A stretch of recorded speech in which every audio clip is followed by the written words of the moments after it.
chia sẻ về cái phong cách sống đầu tiên và sau đó là một số cái lý do tại sao tôi làm. Okay, you see my screen? Yes. Okay, so welcome all the new friends and maybe old friend, whoever, because I don't see your name, but I hope some of you have met me before. The whole story about the business that we are going to talk tonight is actually all about why we choose and why we change, because everyone already have something doing very well. Okay. Yeah. Đầu tiên thì tôi xin chào tất cả những anh chị lãnh đạo người cũ và những anh chị em lãnh đạo người mới, bởi vì tôi cũng không đọc được tên của tất cả các anh chị, cho nên là tôi tin chắc rằng là có một số anh chị đã từng nghe cái câu chuyện về cuộc đời của tôi rồi. Nhưng mà cái chủ đề ngày hôm nay nó sẽ là tại sao chúng ta lại lựa chọn và tại sao chúng ta lại thay đổi. I will go quickly about the reason that I think everyone should decide on something new. It's about life. It's all about Recording lifestyle. in progress. Okay. Và tôi đầu tiên thì tôi sẽ nói rất là nhanh về cái chuyện là tại sao chúng ta lại lựa chọn, tại sao chúng ta lại thay đổi. Bởi vì thực tế là tất cả thì chúng ta là do cuộc sống của chúng ta, do những gì mà chúng ta mong muốn về cuộc sống của mình. Oh, quickly, I have a bachelor degree on Chiang Mai University and then continue for a master degree in the United States. And my first job is cancer research scientist. Okay. Đầu tiên thì tôi tốt nghiệp đại học ở trường đại học Chiang Mai ở về hóa sinh, và sau đó tôi tốt nghiệp thạc sĩ ở trường đại học ở bên Mỹ, và công việc đầu tiên của tôi là nghiên cứu về hóa sinh ở Viện Nghiên cứu Ung thư Mỹ ở Long Beach, USA. And I came back to Thailand, starting my first job as a product development manager at Unilever company in Thailand. Và sau đó tôi quay trở về Thái Lan, và công việc đầu tiên của tôi ở Thái Lan là giám đốc sản xuất ở công ty Unilever ở Thái Lan. And then I was invited to spend time here 21 years altogether in this Beta Group, which I start about 10 startup business during 1978 until 2000. Và sau đó tôi dành toàn bộ thời gian 21 năm của tôi ở tập đoàn Beta Group, và trong khoảng thời gian này thì tôi đã làm 10 cái dự án startup và ở đây. At the end, this picture was taken just before I leave the company in year 2000. I was senior executive vice president and responsible for 12,000 employee company. Và cái đây là cái tấm hình mà gần như là tôi chụp trước khi tôi rời cái vị trí phó chủ tịch tổng giám đốc điều hành của Beta Group vào năm 2000. Lúc này thì tôi đang quản lý 12.000 nhân viên. Just a short brief that when I worked there, I was a pioneer in building new company on new business. There are animal feeds, livestock production, food processing, pharmaceutical company, and computer technology, and also environment water treatment system.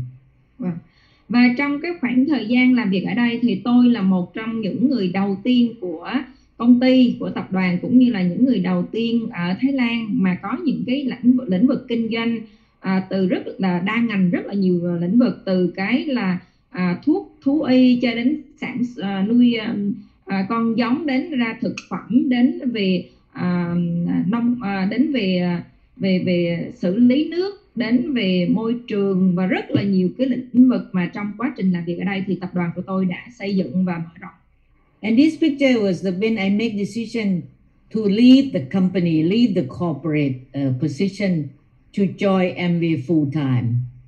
Và đây là cái tấm hình mà tôi chụp trước khi mà tôi từ bỏ cái vị trí của tập đoàn, từ bỏ cái vị trí phó chủ tịch để làm Amway toàn thời gian. A few years before that, I was introduced to the business by this young gentleman, Lee Sai Kao, in 1987. Trước đó vài năm thì tôi được chia sẻ cái cơ hội kinh doanh Amway này vào năm 1987 bởi một cái người tên là Lisa Cao. And I started the business in the beginning with my brother, who is on the left hand side. He is a doctor, a surgeon, and I sponsor him in the beginning, and he loved the product. But at the end, he loved the concept, and that's why he joined the company. So we start together house meeting for about 3 months, and then I became 21%. So we went to United States to visit the factory and meet the executive. Đây là khi mà tôi mới bắt đầu làm kinh doanh Amway thì tôi bảo trợ cái người em trai của tôi là cái người bên trái, là một bác sĩ khoa ngoại, và lúc đó thì vì yêu thích sản phẩm cho nên là ông đã lựa chọn, và sau 3 tháng làm home meeting thì tôi lên được 21%, và chúng tôi quyết định là đi qua bên Mỹ để thăm cái nhà máy của Amway. And we also have meet up with Bernice Hansen, who reflect the long terms of the business, which is she was in the business already at that time 30 years, and she has a big business in Amway, big volume, but only 3 people working, and that's what impressed me very much, that this business, the longer you are in, the larger is a business, and the more passive time you will have your own freedom. So we don't need to employ anyone except our knowledge to transfer. Và cái người mà tôi được gặp ở đây là cô Bernice Hansen, là một cái người đầu tiên, gần như là những nhà phân phối đầu tiên của Amway ở Mỹ, và bà có một cái hệ thống rất là lớn. Khi mà xây dựng được hệ thống rất là lớn của Amway, nhưng mà cái điều tôi rất là ấn tượng là bà chỉ có 3 người cùng làm việc thôi mà đã có thể xây dựng một cái hệ thống lớn như vậy. Và cái điều mà tôi cảm nhận, tôi thấy được ở cái kinh doanh Amway này, đó là chỉ cần các bạn dành nhiều thời gian, càng nhiều thời gian thì mình càng có được một cái kết quả rất là ấn tượng. Và cái điều mà chúng ta có thể thấy là mình có thể có được cái thu nhập thụ động, và chúng ta có được một cái sự tự do. Okay, and this is Mr. Fu Hogan, our super upline, which is a meeting when we already, after we came back from United States, I start my own center meeting in Bangkok, and 2 years afterward, I invited Mr. Fu to come to our center.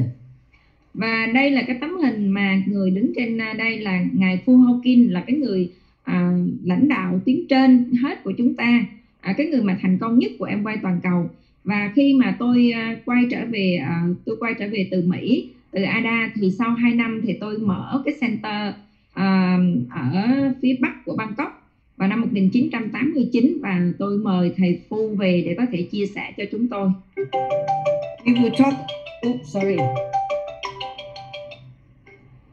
Pao พี่ติดซูมนะเปล่า ฮัลโห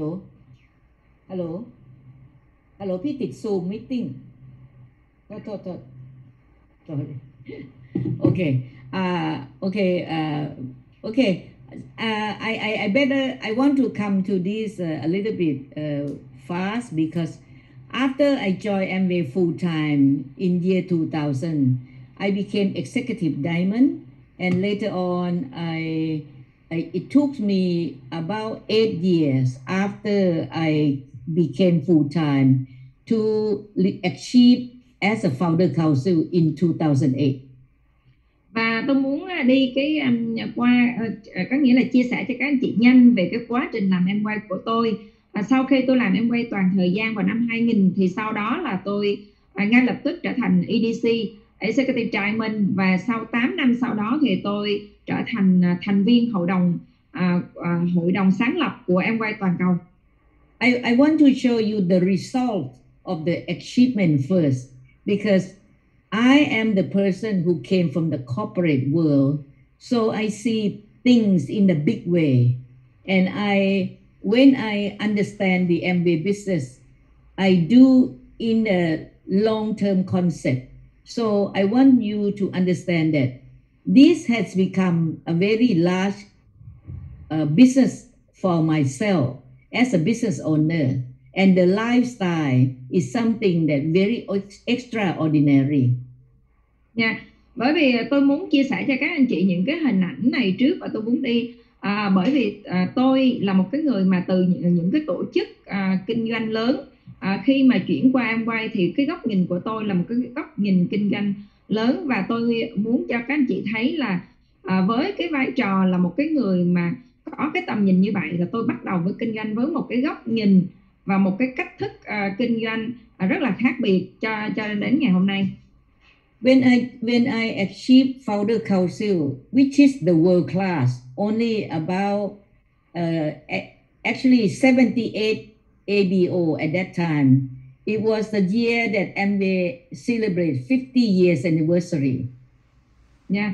Và trở thành một cái người thành công nhất của Amway toàn cầu, tôi cũng chứng minh cho các anh chị thấy là về một cái phong cách sống, về một cái giá trị, về một cái gọi là xây dựng một cái huyền thoại của mình. Và đây là cái tấm hình mà khi tôi đạt nằm trong cái hội đồng Founder Council cùng với 78 mã số khác trên toàn cầu. Và lúc năm này thì là tổ chức Amway 50 năm toàn cầu.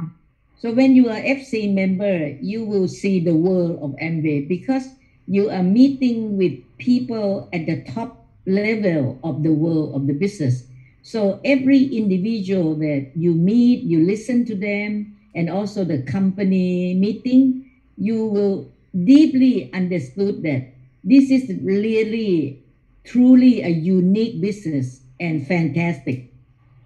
Một khi mà các anh chị đạt đến cái tầm là những cái người lãnh đạo toàn cầu như thế này, thì các anh chị sẽ có cơ hội gặp được những cái người mà họ cùng cái vị trí, cùng đẳng cấp, có nghĩa là họ cũng là những cái người doanh nhân, những người mà đã xây dựng cái kinh doanh thành công lớn như vậy. Thì lúc đó thì chúng ta nhìn từ trên xuống dưới, chúng ta mới thấy được đây là một cái kinh doanh rất là đặc biệt, một kinh doanh mà có thể cho chúng ta một cái cơ hội làm chủ mà xây dựng được một cái sự nghiệp kinh doanh lớn. So many years that I attend. One of the year also we met the ex-president George Bush, who come to speak to us and also taking picture with us. Và mỗi năm chúng tôi đều gặp trong cái hội đồng founder nhà sáng lập, thì chúng tôi năm đó thì tôi được gặp cựu tổng thống George Bush, cái người được mời đến để chia sẻ những cái tầm nhìn về cái kinh doanh dành cho những người nhà lãnh đạo của Amway toàn cầu. So once you achieve at the FC level, I give you one example of year 2017. I will be invited for FC trip in Canada and same year, and also leadership trip in Mediterranean cruise, and Zambia Power of Five, which is representing the FC member to really support the Power of Five, which is we help the young children under 5 years old to get nutrition, the right nutrition in Zambia, and then the Water Victoria Fall in Zambia, which is executive diamond trip, and the Trout Lake United States diamond trip.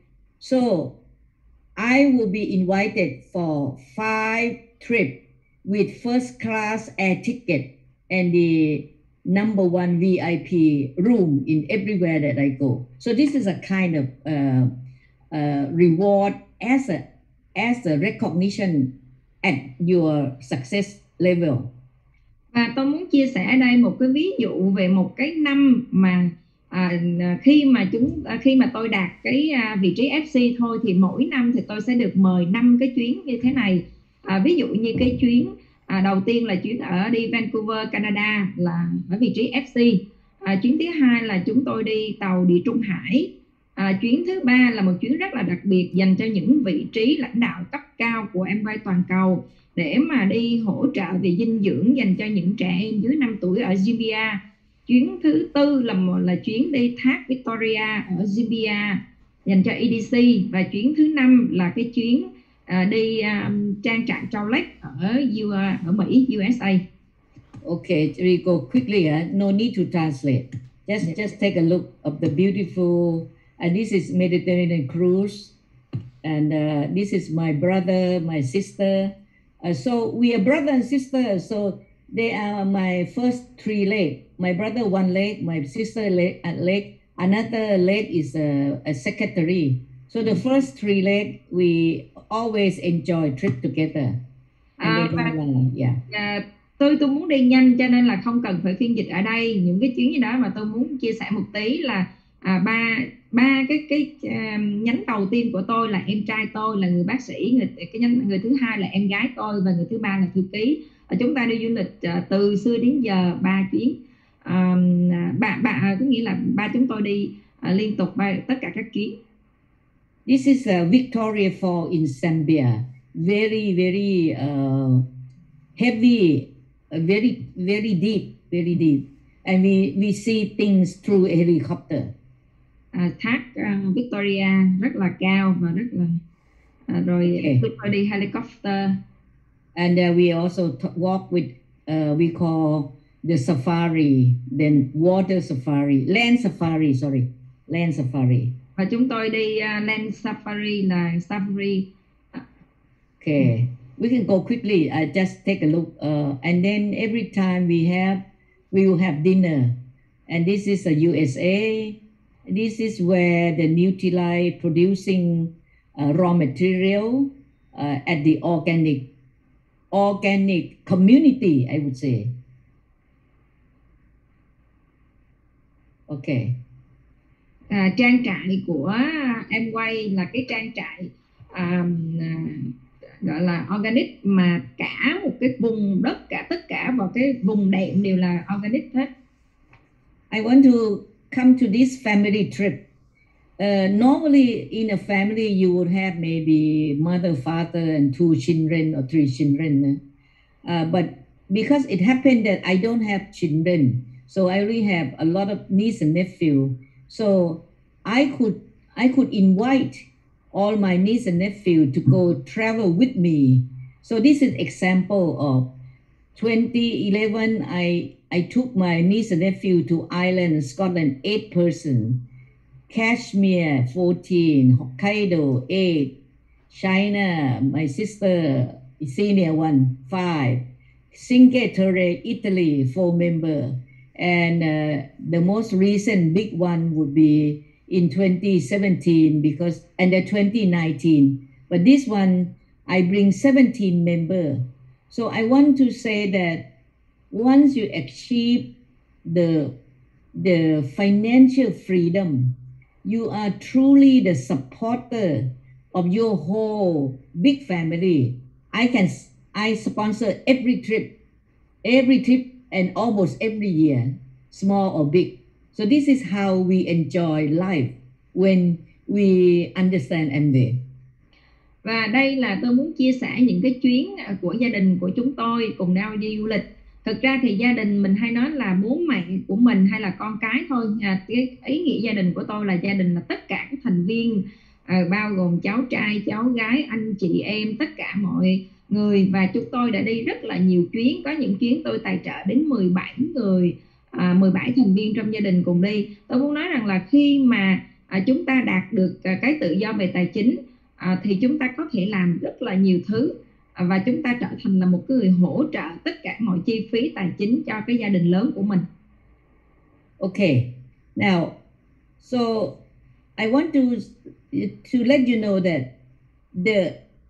the end of the tunnel of what we are choosing is life. It's about how we spend life, how we enjoy lifestyle. But why we choose MD? Why I choose MD? First thing is this company has found by very unique 2 gentlemen who are partners. They are friends. They are not brothers. They are friends. But the Amway business, starting from the concept of compassionate capitalism. Yeah. It means that we do not use money to start the business. We use the compassion. We use the love. We use the caring of helping other people to have their own business. And this is very unique way of business. Và tôi muốn chia sẻ cho các anh chị cuối cùng thì đầu tiên là tại sao là Amway. Vậy thực ra thì cuối cái đường hầm của mỗi con đường mà cuộc sống của chúng ta, đó là một cái sự lựa chọn làm sao để chúng ta sống tốt nhất, các bạn em nào. Và tôi lựa chọn cái cơ hội này bởi vì cái cơ hội Amway này nó được thành lập bởi hai người bạn, hai nhà đồng sáng lập, ngài Rick DeVos và Jay Randall, là hai người bạn, không phải là hai anh em. Nhưng người ta xây dựng cái cơ hội kinh doanh Amway dựa trên một cái nền tảng, nó là một cái nó là gọi là một cái gọi là chủ nghĩa tư bản hướng thiện á, là cho người khác có cuộc sống tốt hơn, giúp cho cuộc đời có nhiều người có cuộc sống tốt hơn. Because if you talk about business capitalism, normally no one is really want you to be better than them. So it's not a win and lose business, but our business is win-win. The one who come is to help the who come later. So it's all about people, helping people to help themselves. Yeah. Và cái chủ nghĩa tư bản hướng thiện này nó có nghĩa là gì? Có nghĩa là không có ai tốt hơn ai. Tất cả mọi người sinh ra đều bình đẳng. Tất cả mọi người, cái người mà đi trước sẽ giúp người đi sau, người trên sẽ giúp người dưới, giúp đỡ người khác có cái cuộc sống tốt hơn. And the first product that Amway started 60 some years ago, 63 years ago, it was a product that liquid organic concentrate, and it's friendly to the environment. And this is very unique. 60 some years ago, they thought about, they see the Rich and Jay saw a lot of garbage, a lot of bottle in the river that they went on sailing, and they thought that they must build or found the product that do not damage the world, because this world belong to our children. We must keep this universe for everybody. Yeah. Và cái sản phẩm đầu tiên mà hai nhà đồng sáng lập đưa ra thị trường 63 năm về trước, đó là LOC, là một cái sản phẩm công nghệ, gọi là công nghệ sinh học tẩy rửa, hoàn toàn là thân thiện với môi trường, rất là gọi là bởi vì hai cái nhà đồng sáng lập của chúng ta biết rằng nhìn thấy rằng rất nhiều chai lọ bỏ ra thị trường, rất là nhiều cái sản phẩm mà ảnh hưởng đến môi trường, và người ta rất là quan tâm chú trọng, bởi vì cái môi trường sống là cái môi trường mà sẽ chúng ta sẽ gọi là để lại cho con cháu, những cái thế hệ đời sau của chúng ta. And they start their business with Nutrilite, and this is why the Nutrilite became the strong foundation of Amway business, because Nutrilite is based on the ingredient that from organic, from plant-based, from Dr. Carl Renborg. Và tiếp tục thì người ta bắt đầu cái kinh doanh với Nutrilite, và sau đó Nutrilite trở thành một cái thương hiệu gọi là mạnh nhất của Amway toàn cầu. Và Nutrilite là một cái thương hiệu về dinh dưỡng mà thuần từ thiên nhiên và khởi nghiệp từ ngài tiến sĩ Carl Renborg. And now our business expand to 108 countries around the world. Và bây giờ kinh doanh của Amway đã phát triển trên 108 trên quốc gia trên toàn cầu. We have the most unique organic certified organic farm around the world. Và chúng ta có những cái trang trại hữu cơ được chứng nhận là cái trang trại hữu cơ mà tất cả là bằng thiên nhiên, gọi là rất là organic, thân thiện với môi trường. Health Institute. I think later on you will learn more about this, about the nature of science, based of nature. Okay. Yeah. Và có viện nghiên cứu Nutrilite ở Mỹ, và tôi nghĩ rằng là trong tương lai thì các anh chị sẽ nghiên cứu nhiều hơn về là tốt nhất từ khoa học và tốt nhất từ thiên nhiên của Nutrilite. Today we can regard Amway as a profitable business, a long-term business, but most important is really the smart business model, because it starts very easily. Startability, scalability, can scale up easily, and sustainability. Và hôm nay chúng ta sẽ bắt đầu với cái kinh doanh Amway, nhìn cái kinh doanh Amway bằng từ những cái nền tảng. Đầu tiên đây là một cái kinh doanh có lợi nhuận, có lãi. Thứ hai đây là một cái kinh doanh mà có giá trị lâu dài, và đây là một cái mô hình kinh doanh mà rất là thông minh, bởi vì nó rất là dễ bắt đầu, nó có thể mở rộng, nó có thể mở rộng ra rất là nhiều. Và thứ ba là nó là một cái kinh doanh mà có thể trường tồn, có thể được xây dựng bền vững. It's not easy to find a business where when you start can be scalable, always scalable, and always sustainable. And after you listen to me, the whole concept, then you understand why this business is starting very easily and scale up very easily and sustainability. This is very unique.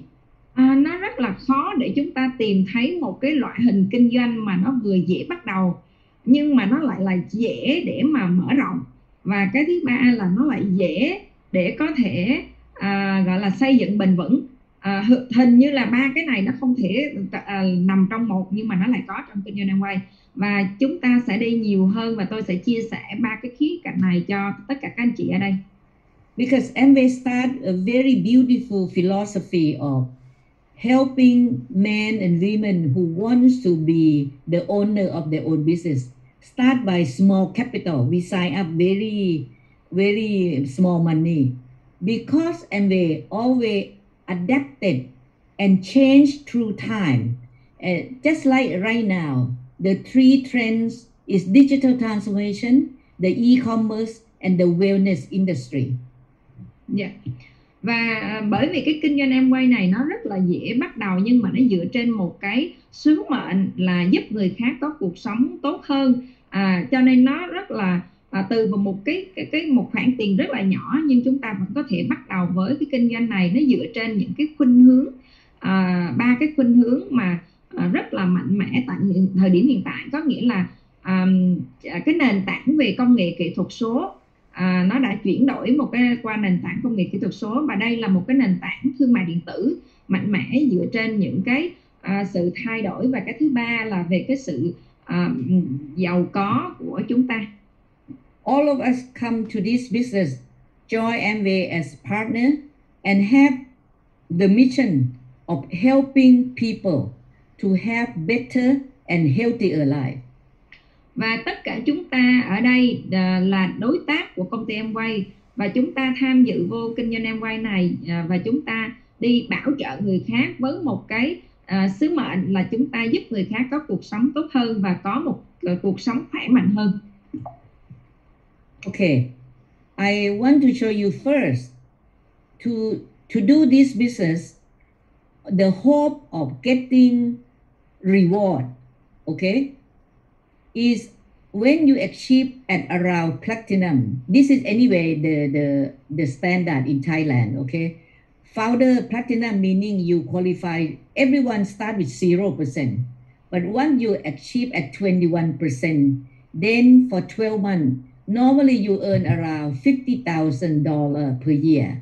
And if you help 3 people to earn this kind of money, you are emerald. You will earn around $85,000 per year. If you can help 6 people, you are diamond. You will earn around $175,000 per year. If you achieve the top level FC or Crown Ambassador, your earning is around $500,000 to $1 million per year. So this is a kind of expectation that you will see the incentive of this business. Và đầu tiên thì tôi nghĩ rằng là tất cả chúng ta bắt đầu với cái kinh doanh Amway với một cái mong muốn về một cái khoản mà thu nhập mà chúng ta có được đó. Và đây là một cái thu nhập trung bình của thị trường Amway ở Thái Lan.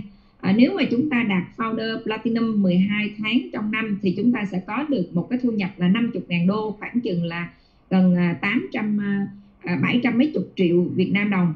Emerald thì chúng ta có được khoảng 85.000 đô một năm. Và Diamond là chúng ta có khoảng 175.000 đô một năm, có nghĩa là khoảng hơn 4 tỷ. FC Crown Ambassador thì thu nhập từ 500.000 đến 1 triệu đô một năm nha các anh chị. Okay. Okay. Now, if you compare to any other executive level, of course, I could earn this kind of money from executive position. But in this business, I see I have help and I have experience of many people who start from very humble background, but they can also earn at this level. So this is a unique business where me as executive very impressed, because this is called equal opportunity. Anyone who work accordingly and consistently could earn as much as they want. I call unlimited success. Dạ. Và tôi á, với tôi là một cái người mà gọi là bắt đầu cái kinh doanh Amway ở một cái vị trí rất cao và một cái thu nhập rất là cao, thì cái việc mà có được cái thu nhập này của một FC là cái chuyện nó cũng bình thường. Nhưng mà tôi đã nhìn thấy rất là nhiều người trong cái kinh doanh này, họ xuất thân từ một cái nền tảng rất là thấp, nhưng mà người ta có thể đạt được những cái vị trí thu nhập như FC rất là cao. Đó chính là những cái điều mà giá trị, những cái nét đẹp của cái kinh doanh Amway này, nó cung cấp cho tất cả mọi người một cái cơ hội kinh doanh công bằng. You can see that the unlimited success. A small teacher, I have downline who has a teacher who is a occupation teacher and earn only at that time $100 per month, and now he can earn million baht per month. So it's almost like $500,000 of US dollar. So it's unlimited success and sustainable. If once you achieve certain level, like I show you before, this one, okay, starting from platinum, you normally will earn very sustainable if you know how to build. Just like I have transfer the know-how, all know-how to the Eagle Group. These people, you people, Eagle Group, Eagle leader, they know how to do it. Unlimited success and sustainable success. Yeah. Thu nhập thành công không giới hạn. Tôi có thể cho các anh chị một ví dụ là tôi có một người tuyến dưới là một người giáo viên ở cái làng quê thôi. Thu nhập thời đó của ông chỉ có $100 một tháng, nhưng mà khi mà làm Amway thì bây giờ tại thời điểm này thu nhập của ông là hơn 1 triệu bạc một tháng, là khoảng chừng $500,000 hơn 1 triệu bạc một tháng. Đúng rồi, hơn 1 triệu bạc một tháng, không nghĩa là khoảng chừng gần 700-800 triệu á, hơn 700-800 triệu một tháng á. Đó là một cái ví dụ về cái thu nhập không giới hạn và một cái thành công mà bền vững. Các anh chị cũng thấy đó, một cái thành công trong Amway là bằng cách là khi mà chúng ta biết cách kinh doanh rồi, có thể xây dựng cái kinh doanh, thì chúng ta có thể có được cái thu nhập như tôi vừa chia sẻ. Và một cái ví dụ mà các anh chị thấy là tôi đã chuyển giao, hướng dẫn, đào tạo rất là nhiều lãnh đạo của Eagle, và khi mà các anh chị này biết được cái cách kinh doanh thì có thể xây dựng cái kinh doanh của mình và thành công bền vững. So this success is about helping the newcomer first. You will gain later, and that's why it's a forward that you are giving. Just like you teach someone to become a teacher, and that teacher will teach the next generation to become a teacher. And this is why this success is happening all the time, now and the future, because there are always people who want to be better and want to help others to be better. And this is why it never out of date. It's always in trend. Okay? Yeah. Và cái kinh doanh này á, và cái kinh doanh mà chúng ta vô trước, chúng ta học hỏi có kinh nghiệm và giúp đỡ những người vô sau học hỏi có kinh nghiệm để mà có thể kinh doanh với chính họ. Chính vì vậy mà cái kinh doanh này nó gọi là thành công bằng việc giúp đỡ người khác trước. Đó là cái câu nói của cái ngài Ricky Bott là bạn sẽ là đầu tiên và tôi là cái người sau. Có nghĩa là mình muốn thành công thì mình phải giúp đỡ người khác trước thì chúng ta mới có được cái thành công. Cho nên cái thành công trong cái kinh doanh này nó sẽ trường tồn, nó sẽ bền vững. Bởi vì sao? Hàng ngày sẽ có nhiều người mong muốn có cuộc sống tốt hơn, mong muốn được có thể thành công được và có thể có được nhiều cái giá trị trong cuộc sống. Cho nên là chúng ta sẽ có người giúp đỡ người khác tốt và cũng có nhiều người mong muốn trở thành tốt hơn. Cho nên đó là những cái giá trị của kinh doanh này. Why success is happening all the time? If the economy are good, people have money, enjoy buying product because it's good product. But if economy not good, like COVID, like now, people need opportunity. People want to become an owner. So this business never out of date. And thirdly, that's very important. With or without you, Amway will grow because Amway always producing one of the best product in the world that people wants to use. Yeah. Okay. Cái kinh doanh này tại sao nó phải luôn luôn mà có thể trường tồn, luôn luôn tiếp tục phát triển? Bởi vì sao? Bởi vì khi mà cái nền kinh tế mà nó tốt thì người ta lại có tiền, người ta lại muốn sử dụng những sản phẩm tốt cho cuộc sống của họ, người ta muốn chi tiêu nhiều hơn, thì kinh doanh của em cũng tốt. Nhưng mà ví dụ như trong thời kỳ Covid tại thời điểm này thì có rất là nhiều người cần cơ hội, thì người ta lại lựa chọn Amway để mà người ta có một cái kinh doanh của chính họ, cơ thu nhập bền vững. Chính vì vậy mà cái cơ hội kinh doanh này nó sẽ tiếp tục.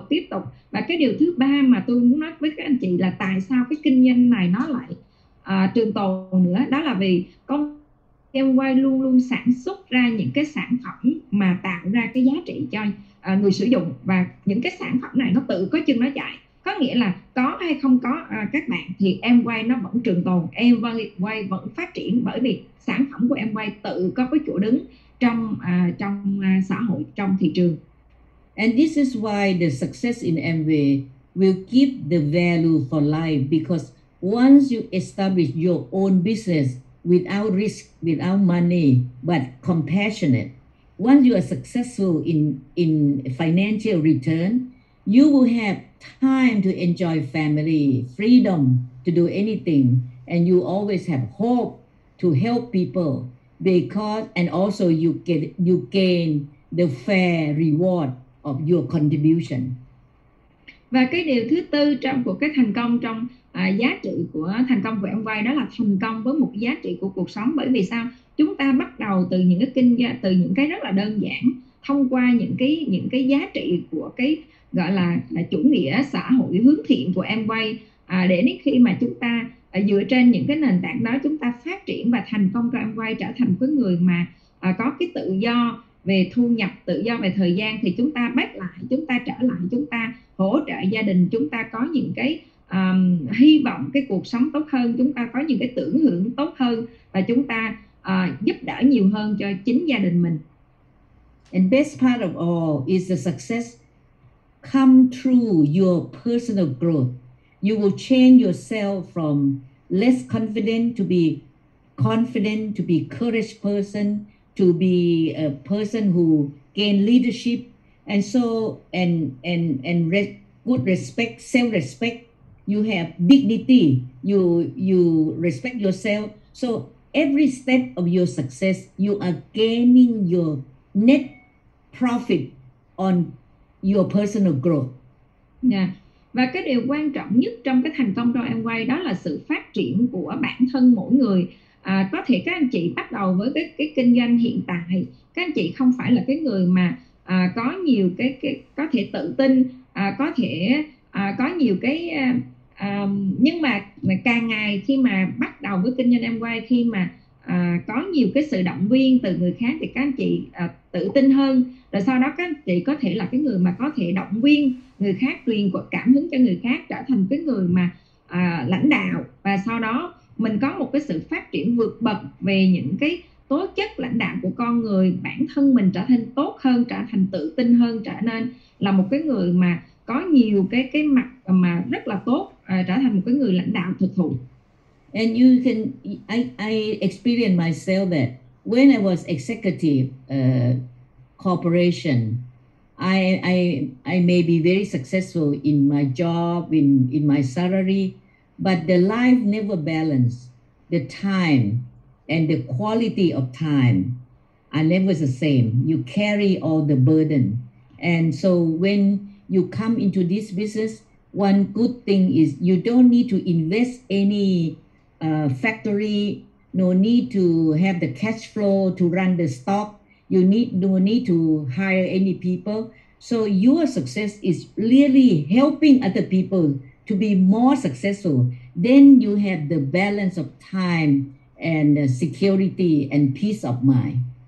Và cái giá trị nữa là một cái thành công của Amway là một cái thành công mà giúp cho cuộc sống của chúng ta nó được cân bằng. Một cái ví dụ là cuộc sống của tôi khi tôi ở cái vị trí lãnh đạo cấp cao của tập đoàn thì tôi rất là bận rộn và tôi có tiền đó, tôi có rất là nhiều thứ đó, nhưng mà tôi không có cái thời gian tự do. Tôi có rất là nhiều thứ để lo lắng. Và nếu mà các anh chị đang quản lý những cái vị trí cao hoặc là kinh doanh của mình thì chúng ta sẽ thấy là chúng ta cần tiền để mà có thể lo về hàng tồn kho, cần tiền để lo trong cái dòng vốn đầu tư rất là nhiều thứ. Nhưng mà khi thành công trong Amway, tại vì chúng ta không phải đầu tư bất kỳ tiền gì cả, không lo về hàng hóa, tiền vốn, tất cả mọi thứ, thì lúc đó cái thành công của mình là bằng việc là mình có kiến thức và đi chia sẻ, đi phát triển người khác trở thành thành công. Thì cái thành công nó trọn vẹn và nó là một cái thành công mà chúng ta có thể thấy là tự do về thời gian, tự do về tài chính, tôi gọi là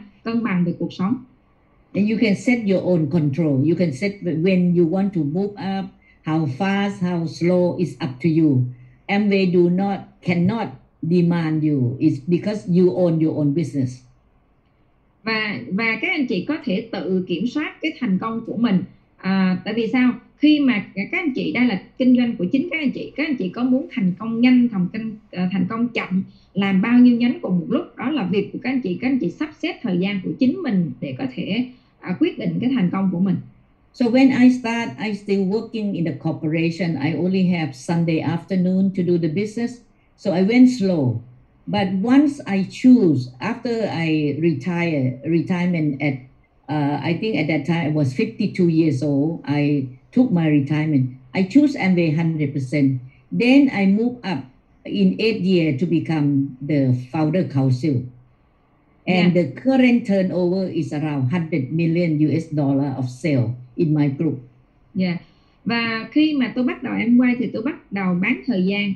Và tôi sau khi mà tôi trở thành Diamond thì tôi sau khi tôi làm Amway toàn thời gian vào năm 2000 thì tôi trở thành Diamond và EDC, và sau đó 8 năm thì tôi trở thành là Founder Council, và tôi có một cái hệ thống kinh doanh và cái doanh số hiện tại là 100 triệu đô. Okay, then in 2008, when I became FC, I started in Vietnam, and 2010 I started in UK, Australia, and again 2018 I achieved a new crown. Và khi mà tôi làm Amway toàn thời gian thì đến 2008 thì tôi bắt đầu Amway ở Việt Nam, 2010 tôi bắt đầu Amway ở Anh, 2015 tôi bắt đầu kinh doanh ở Úc, và 2018 thì tôi trở thành là crown. Okay, the reward, I think I just want to highlight the passive income, and the invitation trip is all VIP, and the peaceful, extraordinary lifestyle, quality of health, beauty, home comfort, and significant contribution to global society. This is something is by, I would say, award, not money, but it's the feeling of being meaningful life.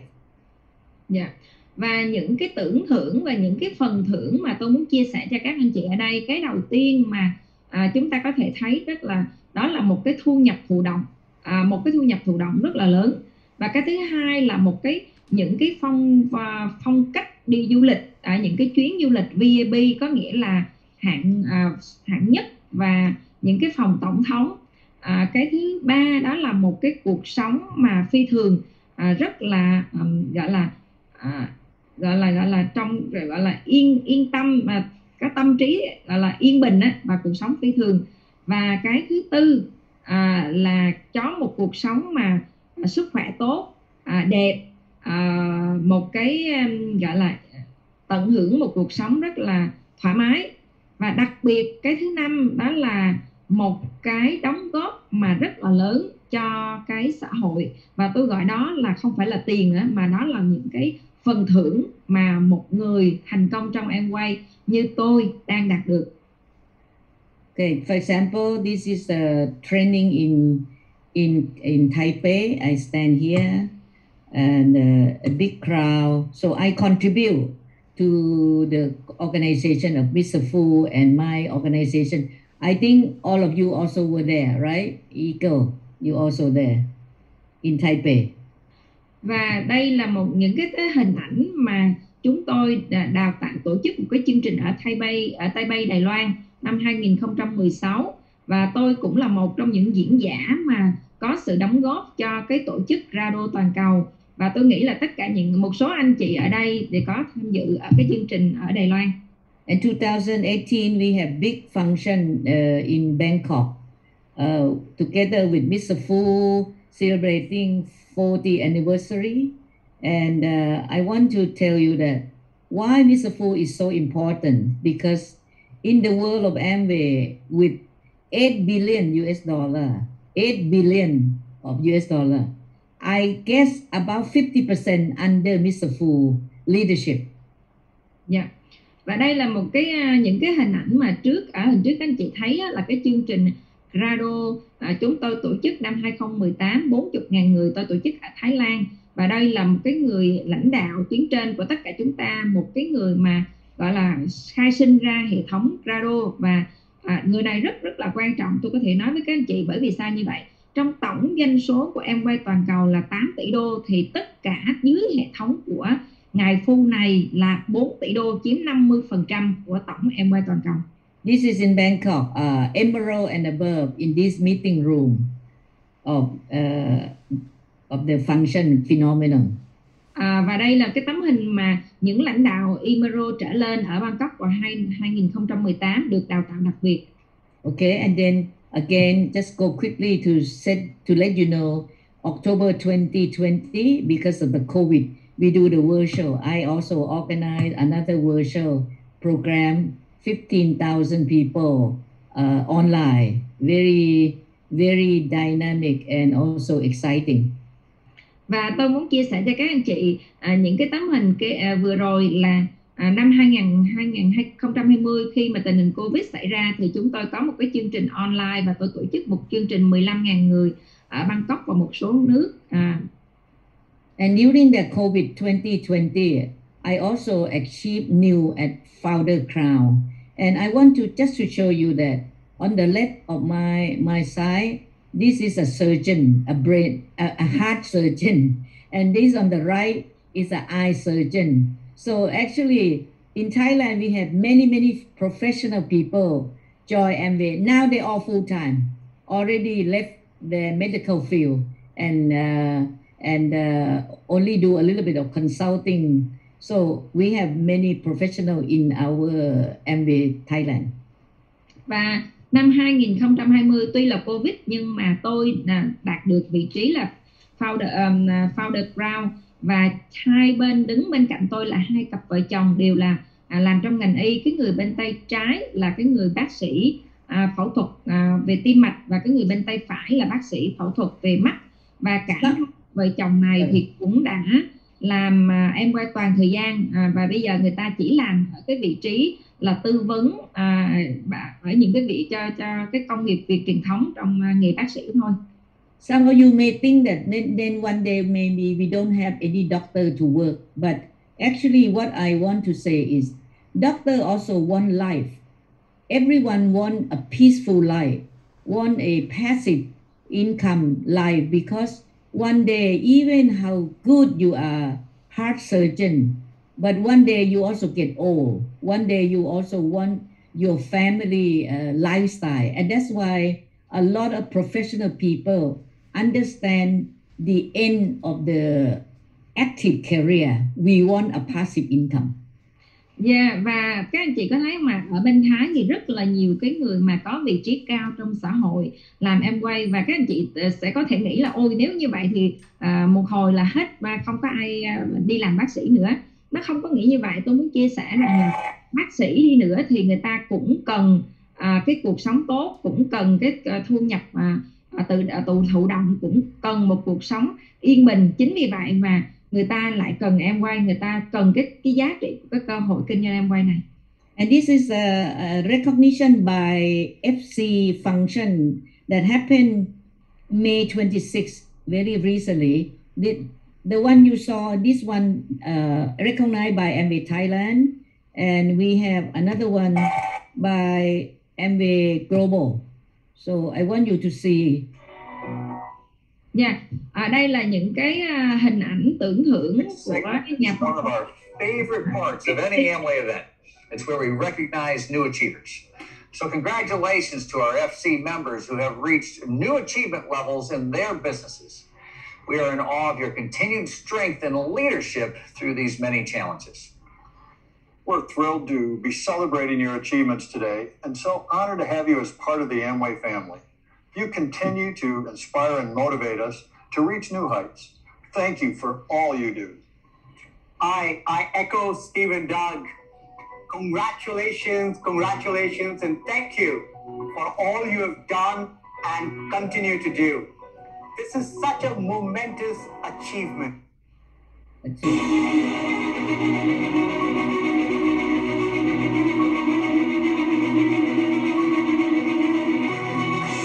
Aranong, Siriva, Tatmanong.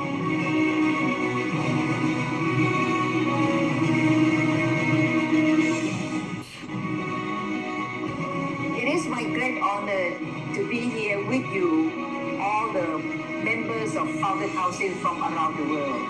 I'd like to thank the true founding family, all the executive of Amway Corporation around the world, especially Amway Thailand. And of course, I am so grateful to all of my upline and my downline for your inspiration. We will hold hands together to grow for a better and bigger A70. See you then.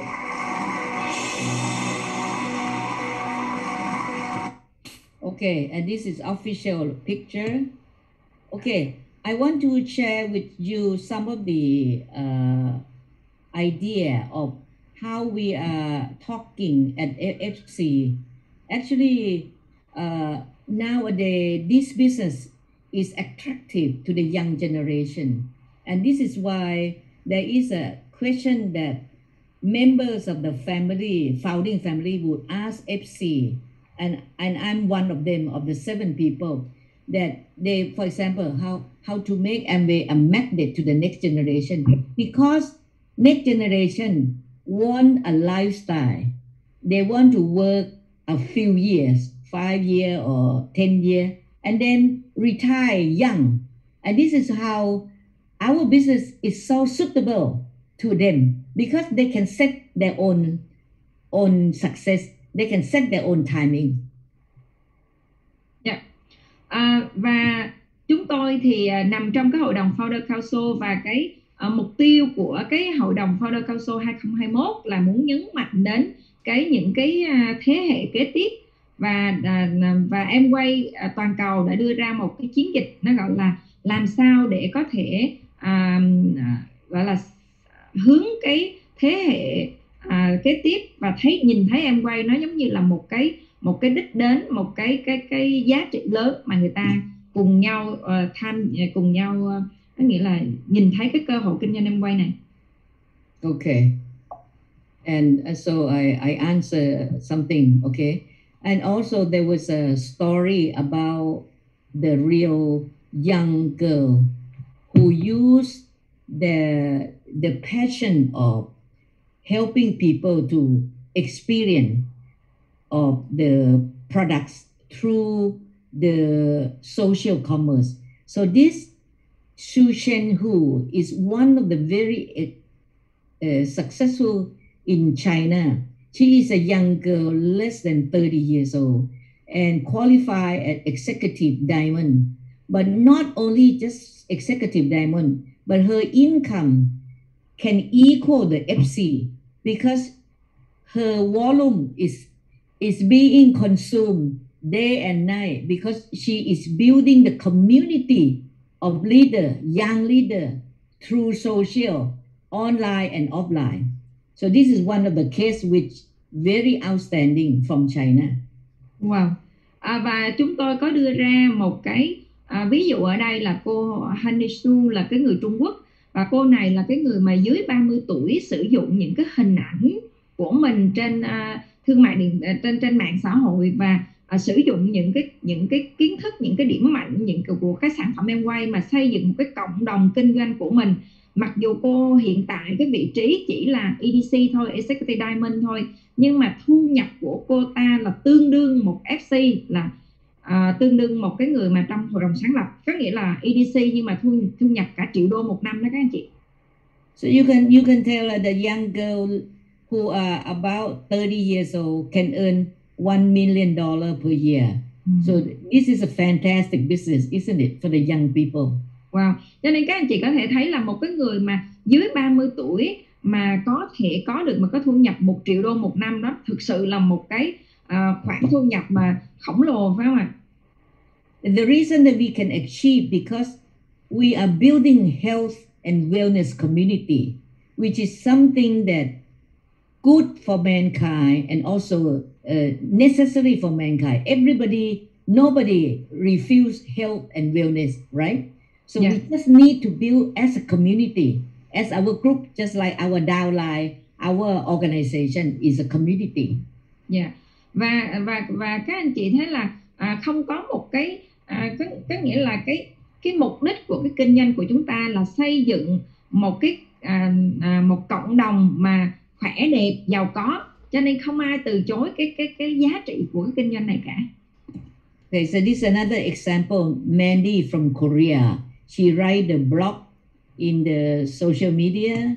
This is a young man who from Japan who is really very keen on motorcycle. I think Dr. Buck, you also ride motorbike, right?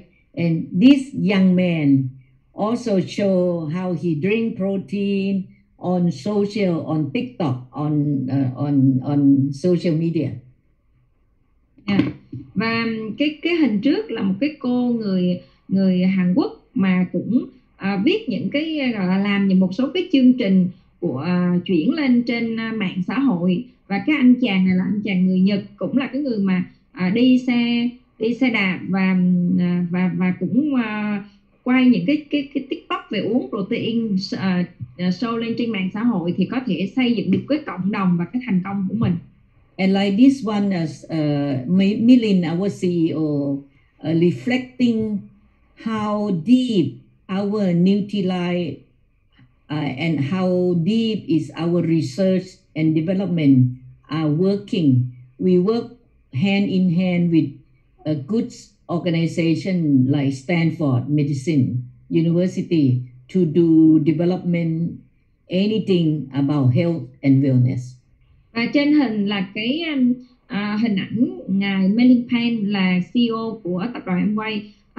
Ngài đang gọi là cho chúng ta thấy cũng như là những cái giá trị của cái đầu tư về nghiên cứu phát triển của cái sản phẩm Nutrilite để xây dựng cái tốt nhất cho cái cuộc sống, và chúng ta hợp tác với những cái tổ chức mà rất là nổi tiếng trên thế giới, là ví dụ như là Đại học Stanford Medicine là một cái mảng về y học. And this is another example from India. Her name Pamela, who is just a housewife and like to cook. So in the beginning, she was very hesitate to do the IG, but finally she tried to do just authentic, not make up.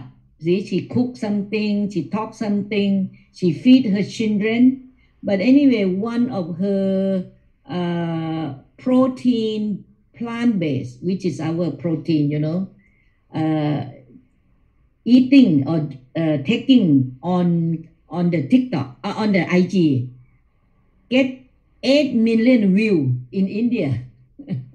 8 million view. Oh, 8 million view. Yeah. So the people that come in to take a look on her clip video, 8 million. Wow. Cái cô này là cái cô người Ấn Độ, thì cô cũng là một người nội trợ thôi, và sử dụng những cái hình ảnh đời thường, cũng không phải là phải cũng không phải trang điểm, cũng không phải làm gì mà công nghệ cao gì cả, nhưng mà sử dụng những hình ảnh đời thường, nấu ăn rồi cho con ăn rồi này kia, rồi nhưng mà những cái hình ảnh mà liên quan đến Amway thông qua như vậy mà có thể tạo được 8 triệu view trong trên mạng xã hội. So it is talking, Bilin tried to talk about how the social network is helping us to do the business. And so it saves time, very cost effective. She doesn't have to travel, but she can gain her downline to do the same thing. So everybody get the customer and the new customer and eventually build into the leader. Yeah. Và cái cách mà ngài Melin Pan nói muốn đưa cho chúng ta cái thông điệp là gì? Ví dụ như những cái người phụ nữ này, người ta thông qua những cái sản phẩm Amway mà người ta có thể truyền tải trên mạng xã hội, tạo ra một cái cộng đồng có thể tạo dựng được là những người khách hàng, những người tuyến dưới, và sau đó là có thể xây dựng lãnh đạo và có thể tạo dựng được cái kinh doanh của mình. And Mr. Kitawat, who is managing director of MV Thailand, sharing about body key sale in Thailand that became number 1 in the world. And he talked about how effective the body key is helping people in Thailand to reduce fat, to reduce weight, and to have a good shape. So it became amazing product, body key. So Thailand is now turnover around $700 million, became top 5 market in the world after China, Japan, Korea, USA, and Thailand. We are a small country, but our sale volume is number 5 in the world of Amway. Wow. Và đây là ngài Kitawat, là CEO của Amway Thái Lan. Ông đang chia sẻ về cái sản phẩm Body Key, là sản phẩm về cân nặng, và ông đang nói về Body Key là bây giờ trở thành cái sản phẩm mà có doanh số bán số 1 trên toàn cầu. Amway Thái Lan là có doanh số bán số 1 Body Key trên toàn cầu, và Body Key đã giúp để giảm mỡ, giảm cân và rất là nhiều cái giá trị về sức khỏe. Và đặc biệt là Amway của Thái Lan bây giờ doanh số là 700 triệu đô và vị trí thứ 5 trên toàn cầu sau Nhật Bản, Trung Quốc, Mỹ, Hàn Quốc. Và chúng tôi chỉ là một đất nước mà dân số ít thôi, nhưng mà đã là đứng thứ 5 trên toàn cầu. And so I want to summarize that how to start the business. Just an easy remember, okay? Again, the concept is to do the 3S and 1M. This is the basic foundation of our activity. Sharing is sharing your experience when you consume product. Okay, you share. After you sharing, suppose you have a good result on Smart Fit, and here you build product level on wellness like Smart Fit and Smart Look. When you use the product and you get a good result in your cell, your body looks good, you share that performance to your friend and people that you know. Then you can sponsor them. And with a good service, only you can keep that person as your customer and also the potential leader if everyone attend the meeting, because you need to learn about the business, because in this business you are not working for your upline, you are not working for Amway, you are not salesman for the Amway, but you are working, building up your own business, and that's why you need to come and learn as a business owner. Okay? Và bây giờ là tôi muốn chia sẻ là làm sao để bắt đầu cái kinh doanh này. Bắt đầu kinh doanh này nó có cái chữ là 3S 1M. Thì ví dụ như các anh chị là cái người mà sử dụng Smart Fit để giảm cân, để sử dụng cái sản phẩm và trở thành một cái người mà yêu thích cái sản phẩm Amway Smart Fit chẳng hạn, và các anh chị xây dựng một cái cộng đồng mà khỏe đẹp chẳng hạn, thì khi mà các anh chị chia sẻ những cái trải nghiệm về cái sản phẩm đến với những cái người khách hàng của mình, những người bạn của mình, thì các anh chị khi mà họ cũng thích cái sản phẩm luôn, thì có thể là các anh chị sẽ bảo trợ được họ. Và nếu như thông qua cái việc mà chăm sóc, giúp đỡ người ta hiểu về cái kinh doanh này để người ta trở thành một cái người mà họ biết về kinh doanh là mình ngay lập tức mình đã bảo trợ được rồi. Nhưng cái quan trọng là để mà phát triển cái kinh doanh này thì cần thiết là những người này họ phải tham dự những cái cuộc hội họp.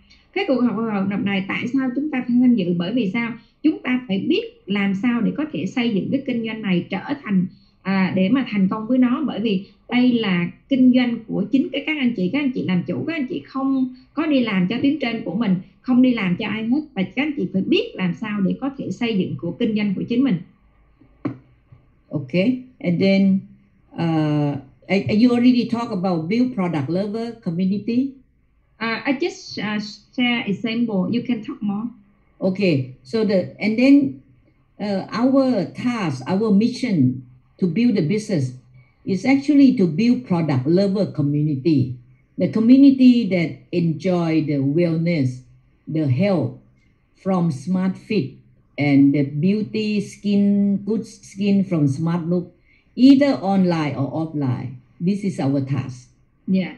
Và tiếp đến khi mà các anh chị bắt đầu có những cái người mà đầu tiên của mình yêu thích sản phẩm, thì sau đó mình xây dựng một cái những người mà cộng đồng yêu thích sản phẩm, yêu thích làm đẹp, yêu thích là khỏe đẹp, yêu thích về ví dụ như smart fit là khỏe, smart look là đẹp. Thông qua cái việc mà mình xây dựng một cái cộng đồng của mình, có thể là từ online đến offline chúng ta đều có thể làm được. Yes. Another thing is to focus leadership development. Okay, this is very important because without being a leader, you cannot move your organization, you cannot move your group.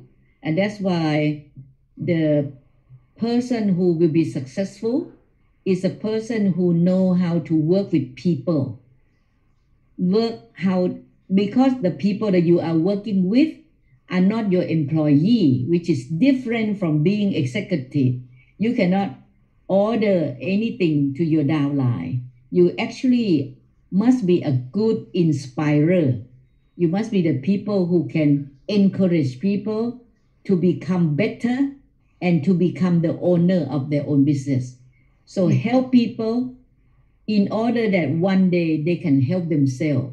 So you help them to become leader. In order to do that, you must be the leader by yourself. Yeah.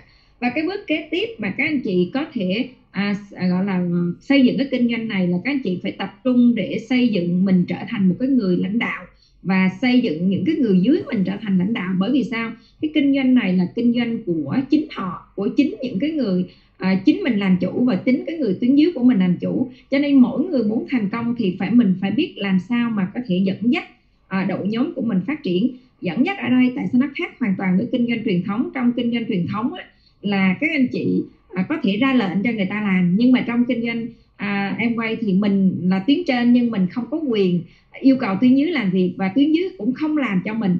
Cho nên là để mà trở thành một cái người lãnh đạo có thể dẫn dắt tuyến dưới của mình phát triển thì các anh chị phải là một cái người lãnh đạo trước thì mới có thể phát triển một đội nhóm lãnh đạo ở phía dưới. Okay, and then also you need to build community of business owner online or offline. And this community of business owner is very important that it has to be the team or the group of people that respect each other and do things correctly, like integrity. We must be honest, we must be respectable, and we must be a good role model. So good people only that can stay together long term, because we are not bound by salary at all. No one pay us a salary. We earn our own income, but we work together because we help each other. The one come first, help the one who come later. You are first, I am second concept. So this is a very happy community because it's just like a volunteer kind of organization. No one benefit from other.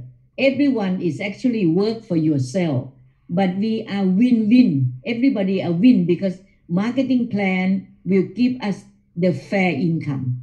So This build community of business owner. For me, as executive who build large organization, I feel that I am very easy for me because I know how to give people encouragement. I know how to help people, supporting morally, and then give them the spiritual. But this one is actually a lot of maybe detail for the new people. Maybe you can learn later. But I tell you that if you are from professional field, you already in the good practice, this is easy. Yeah. Okay. Và kế tiếp là các anh chị xây dựng một cái cộng đồng, những cái người mà trở thành làm chủ của doanh nghiệp của chính mình, cả online và offline. Và những cái cộng đồng này, những cái người này là những người mà vì cái mục đích của mình là mình gọi là công bằng với nhau, chúng ta cùng nhau hợp tác, cho nên chúng ta phải dựa trên một cái nền tảng là phải trung thực, phải tuân thủ quy tắc ứng xử, phải luôn luôn tôn trọng lẫn nhau, phải không có những cái gọi là làm sai. Cho nên là để mà xây dựng một cái tổ chức, một cái cộng đồng như thế này mà chúng ta không phải gọi là trả lương hay là không phải nhận lương từ ai hết, thì chúng ta chỉ nhận thu nhập từ cái cơ hội kinh doanh Amway. Thì dựa trên cái nền tảng của cái kế hoạch trả thưởng thì chúng ta được nhận một cách rất là công bằng như vậy. Nhưng mà để tồn tại phát triển thì tất cả mọi người phải dựa trên một cái nền tảng là cùng nhau hợp tác, cùng nhau phát triển dựa trên những cái công bằng, những cái cùng nhau, cùng cái lợi ích của một cái tổ chức. Và ví dụ như tôi là một cái người mà kinh doanh trong truyền thống, là một cái người ở vị trí executive, thì tôi cũng rất là dễ để có thể xây dựng một cái tổ chức lãnh đạo như vậy, và tôi có thể động viên, khuyến khích người khác làm việc. Nhưng mà một số anh chị ở cái vị trí thấp hơn thì mình sẽ vô đây để mà mình học. Có thể các anh chị sẽ cần thời gian để tìm hiểu, nhưng mà đây là một cái cơ hội, một cái xây dựng cái kinh doanh, mà xây dựng một cái gọi là một cái cộng đồng những người có cái tư duy làm chủ, hợp tác cùng nhau, cùng phát triển. So in summary, I want to say that to be successful in this business and to start correctly, number one, you need a vision. You need a vision to understand that why on earth you want to change, to do something else besides your own conventional job or maybe business. Because with vision, you will understand that. For example, I have been the employee as a CEO for many years, 21 years. I understand very well that vision as a very successful executive is to build everything for the organization, for the corporation. But at the end of the day, at the end of your retirement at 60 years old or 64 years old, when you leave the company, you actually only leave, you depart the company with good memory, but nothing in award or reward will follow you after your retirement. So this is one thing that you need to compare. Yeah. Và you translate first. Yeah, để mà phát triển cái kinh doanh này, cái đầu tiên mà tất cả chúng ta cần phải có đó là một cái tầm nhìn. Cái tầm nhìn ở đây á, là nó nói thẳng ra là trong cái cuộc đời của chúng ta, cái cuối cùng cái mà chúng ta sẽ có được trên trái đất này nó là cái gì.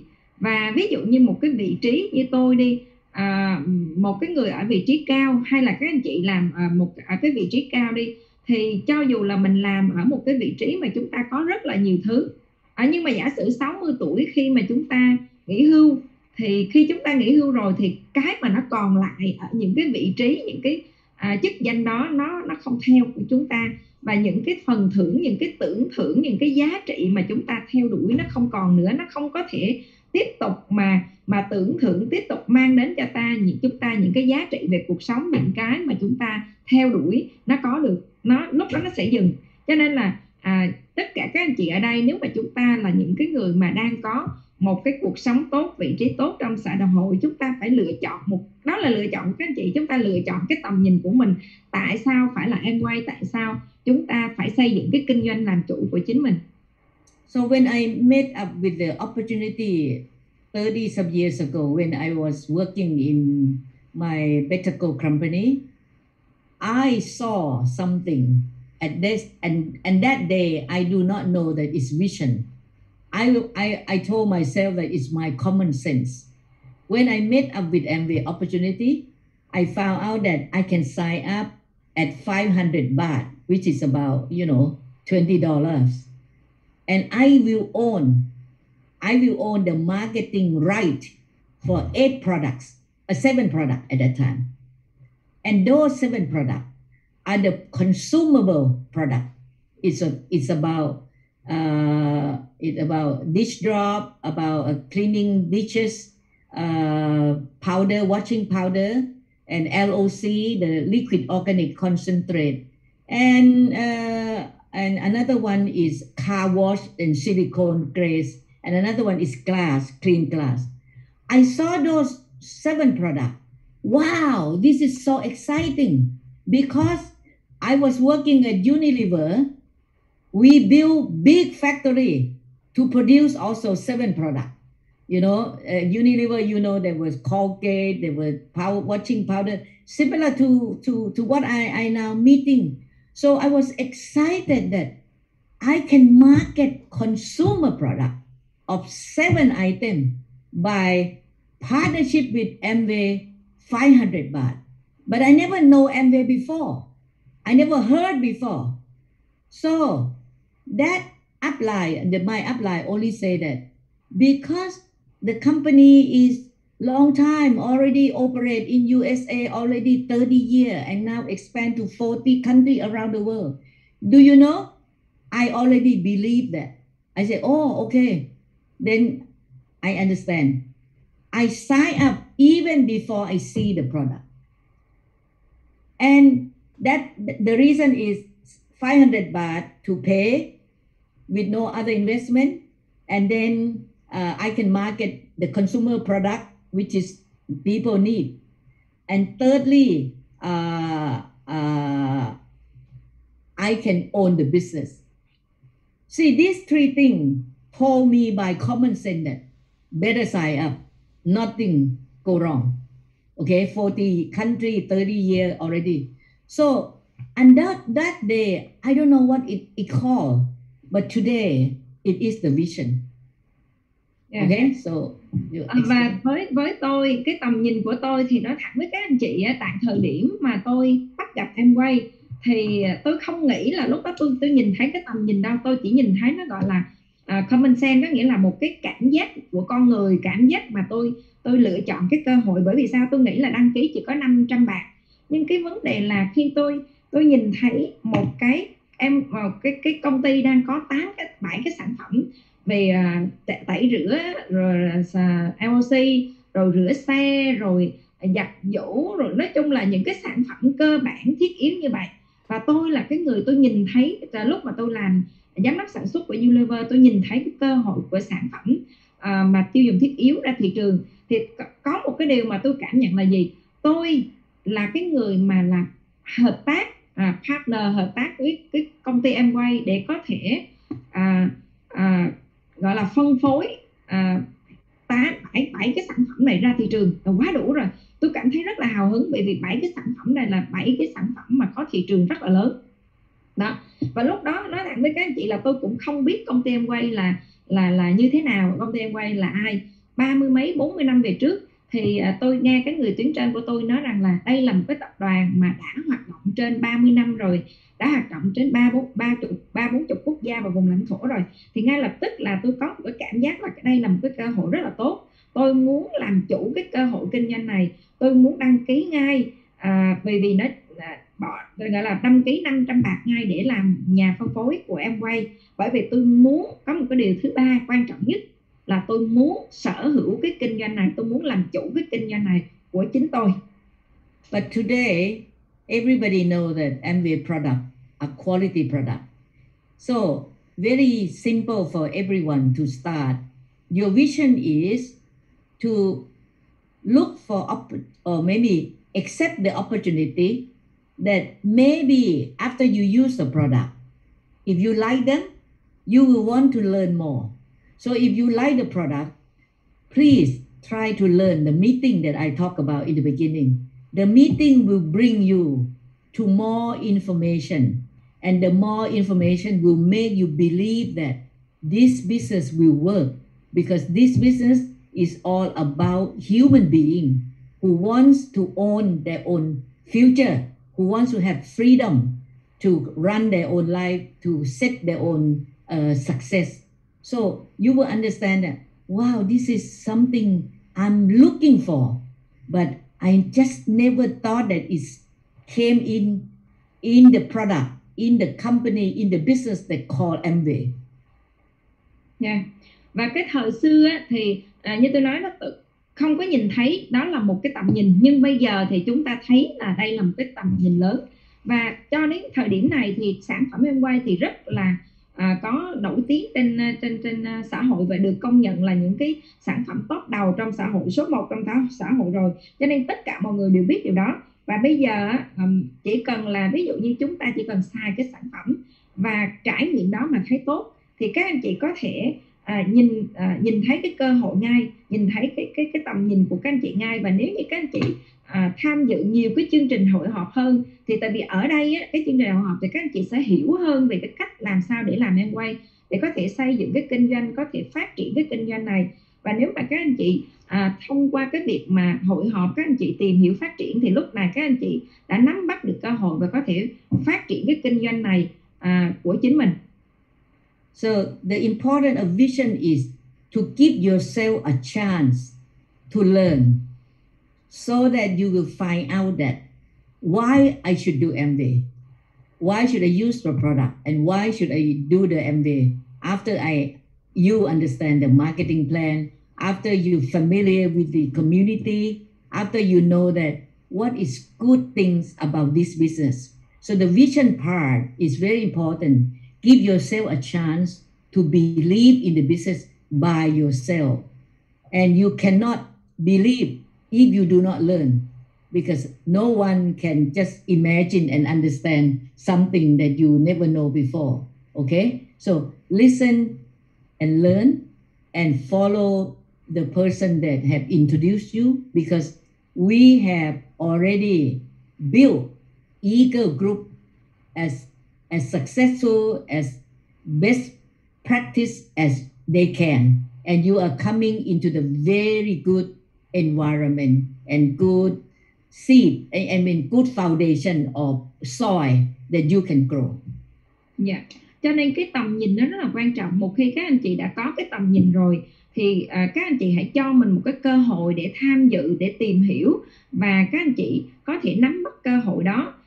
Cho nên là một khi mà các anh chị đã có cái tầm nhìn, tôi nhấn mạnh lại cái tầm nhìn nó rất là quan trọng. Một khi đã có tầm nhìn rồi thì tất cả những cái bước kế tiếp là mình có thể được dẫn dắt, mình có thể tìm hiểu sau đó thông qua những cái chương trình hội thảo, hội họp để mình biết cách để mà làm.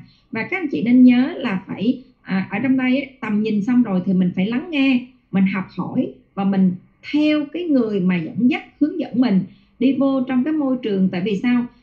Eagle Group là một cái tổ chức mà tôi đã cùng với những anh chị đã xây dựng lên một cái tổ chức mà mình có thể nói rằng đây là một cái tổ chức rất là ưu tú, có một cái văn hóa và một cái... Okay, so once you have arrived to the good vision, then the second one is a commitment. To be fair to yourself, if you see the return or the financial gain, you will see that it's really unlimited income. If you give very little time, can you expect big result? It's impossible. There's no free lunch, right? So if you understand and you believe, you will commit as much as you can. Because if you see the value in this business, you will commit wholeheartedly. Just like I did. I left the corporate world to commit into this business. Even it start small money compared to my old salary. but I commit because I understand. I have already a good vision. I have a few year experience already part-time. Okay, and when you start part-time, you can even, you don't lose anything. You just give yourself experience. So commitment is something that determine the level and the speed of success. It's very fair. Dạ. Và khi mà các anh chị đã có tầm nhìn rồi thì cái thứ hai cần quan trọng là các anh chị phải có sự cam kết. Bởi vì sao? Các anh chị phải thực sự công bằng với mình và cũng thực sự công bằng với cơ hội kinh doanh em quay này. Bởi vì khi mà các anh chị mong muốn có một cái thu nhập không giới hạn, thu nhập thụ động mà các anh chị dành thời gian cho nó ít thì làm sao được? Cái đó sẽ không bao giờ có thể đạt được.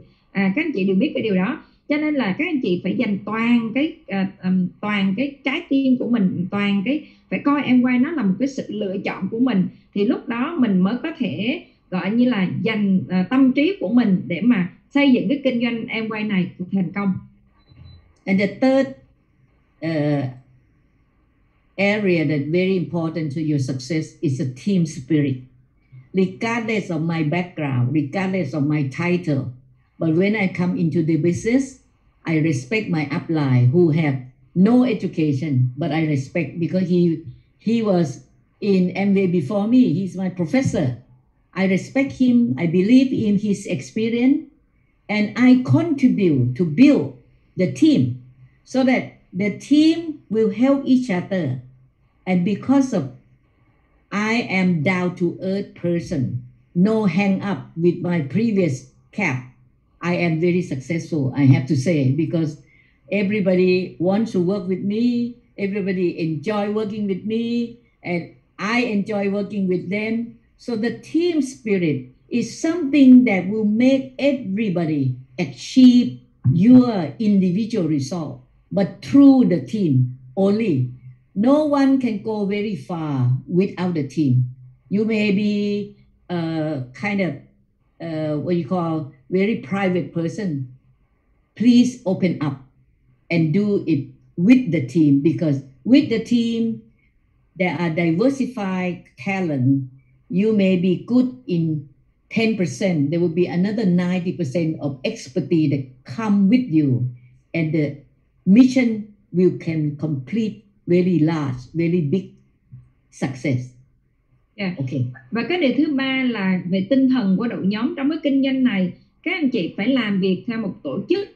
Ví dụ như tôi là cái người, ngay khi mà tôi tham dự cái kinh doanh Amway, cho dù là trong cái kinh doanh truyền thống tôi ở vị trí cao, thì tôi phải bỏ cái vị trí cao đó xuống, bỏ cái mũ đó xuống, và tôi làm việc với tuyến trên của tôi, và tôi coi tuyến trên của tôi như một người thầy, một cái người đi trước. Bởi vì vô trước kinh doanh Amway, và để mà cho nên là người ta có kiến thức hơn tôi, và tôi luôn luôn gọi là tôn trọng tổ chức, tôn trọng người tuyến trên, rất là gọi là quay về con số 0 để học hỏi. Cho nên là tất cả các anh chị, nếu mà mình muốn thành công á, thì mình phải là cái người mà có cái sự đóng góp vào trong cái tổ chức. Cho dù là ví dụ như anh chị là một cái người mà hướng nội, cái người mà chưa biết cách chia sẻ với người khác, thì các anh chị cũng phải mở lòng ra, các anh chị phải học cái cách chia sẻ. Nếu mà các anh chị là một cái người xuất sắc thì các anh chị chỉ có thể gọi là bổ trợ cái kiến thức của mình vô trong đó khoảng 10%, 90% còn lại là những xuất sắc của những người khác. Cho nên là để thành công trong kinh doanh Amway thì các anh chị phải có một cái tinh thần đội nhóm, làm việc cùng với đội nhóm, cùng xây dựng, cùng phát triển, và sử dụng những cái kiến thức xuất sắc của mình để mà xây dựng cái tổ chức của mình phát triển hơn.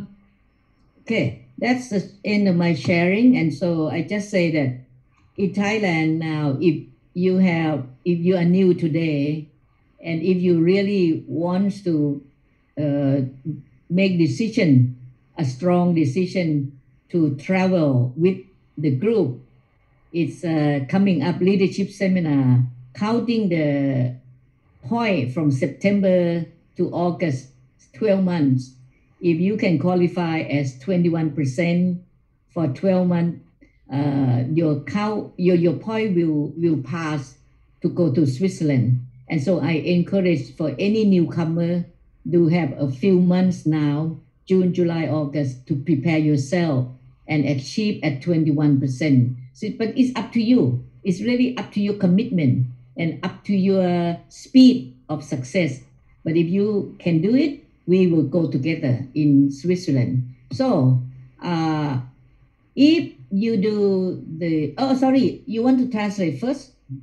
Yes.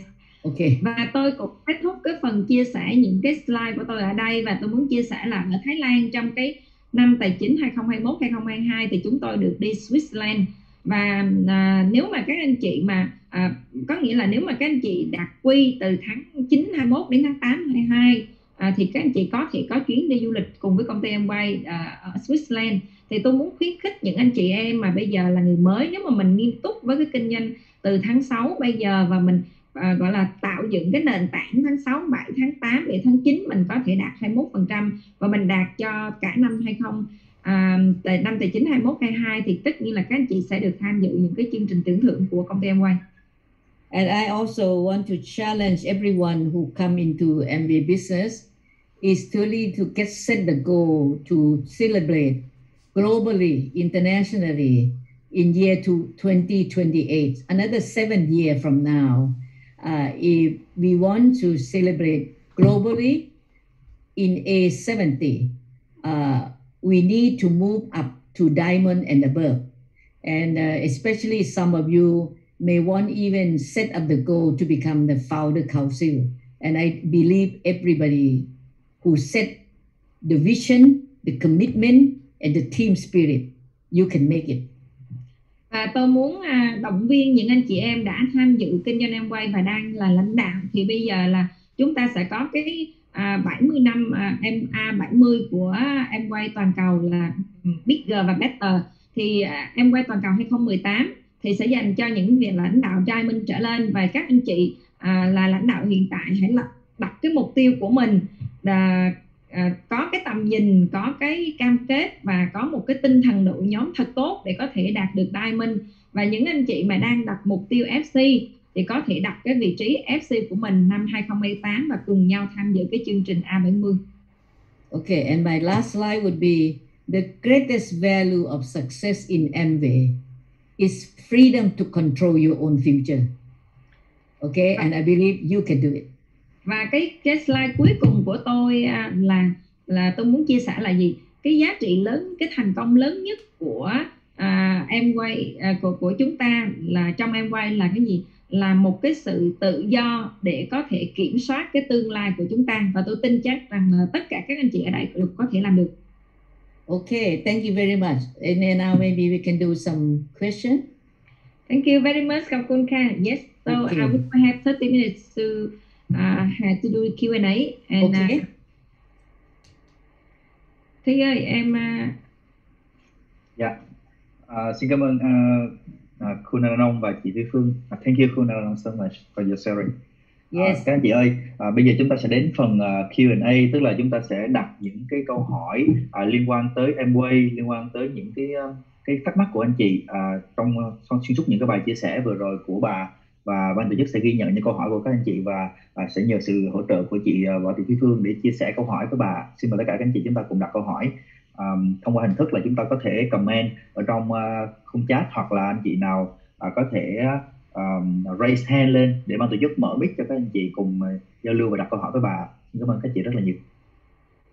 Và anh chị em nào mà chưa kịp mở camera thì chúng ta mở camera lên để giao lưu và đặt câu hỏi với FC của chúng ta nha các anh chị.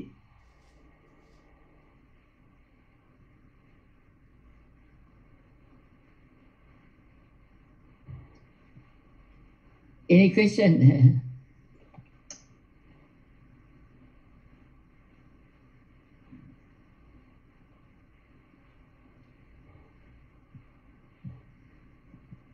How do we know anyone are new? The new one we no background. No background, just the name. Huh? Yes. Yeah. Okay, just feel free to ask me.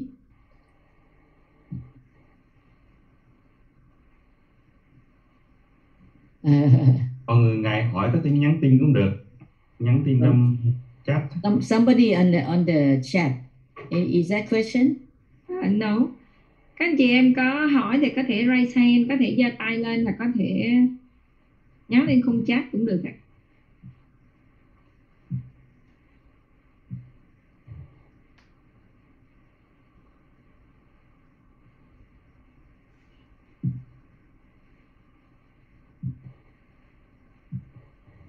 Okay, there were 111 people. Because we control the number of people join, so just focus for the new member and for platinum up only. We did not allow the other because this is a VIP OPP. Yes. And how is the COVID in Ho Chi Minh? Still locked down? We almost locked down all of the city, and yesterday we have more than 600 cases a day. It's the highest one. 600. And yes, it's quite concerned. And maybe next week the government may lock down all of the city, and we cannot go out. Yes, this is something very challenge, but we learn how to use Zoom now, and even use a Zoom to talk to people, even the new or the intermediate one follow up. Okay, seems like no question. They have one question, but a simple question. But if you want to answer, or I can answer them. I have one person asking that how many this program is really exciting, but they said how many program like this a year in Eagle. So Nguyệt Anh hả? Mình trả lời luôn hả? Tại vì đây là cái chương trình đầu tiên của cái chương trình VIP OPP dành cho những anh chị em high profile để nhìn một cái kinh doanh nó toàn diện hơn về Amway. Và mỗi một chương trình thì nó chỉ có maximum là 30 người tham dự thôi, 30 người mới tham dự để các anh chị em có thể giao lưu. Và chương trình đầu tiên là mình bắt đầu tháng 6, thì tháng sau mình sẽ có một diễn giả mới, là cũng là một vị trí country leader ở Thái Lan, cũng là diễn giả số 1 của Thái Lan và tuyến trên của mình luôn, 1 tháng 1 lần. Và mỗi năm hy vọng như vậy là một năm mình sẽ có 12 lần có thể, nhưng mà cho đến bây giờ thì mới cam kết là 3 tháng là 6, 7, 8 là có diễn giả. Ok, và you mean that the question was how many times big VIP OPP have? Yeah. But one question asking you is, can you share a little bit about your charity activity after success in Amway, or maybe what is the best way to do charity in your area? Okay. Okay, charity. I have been doing all along.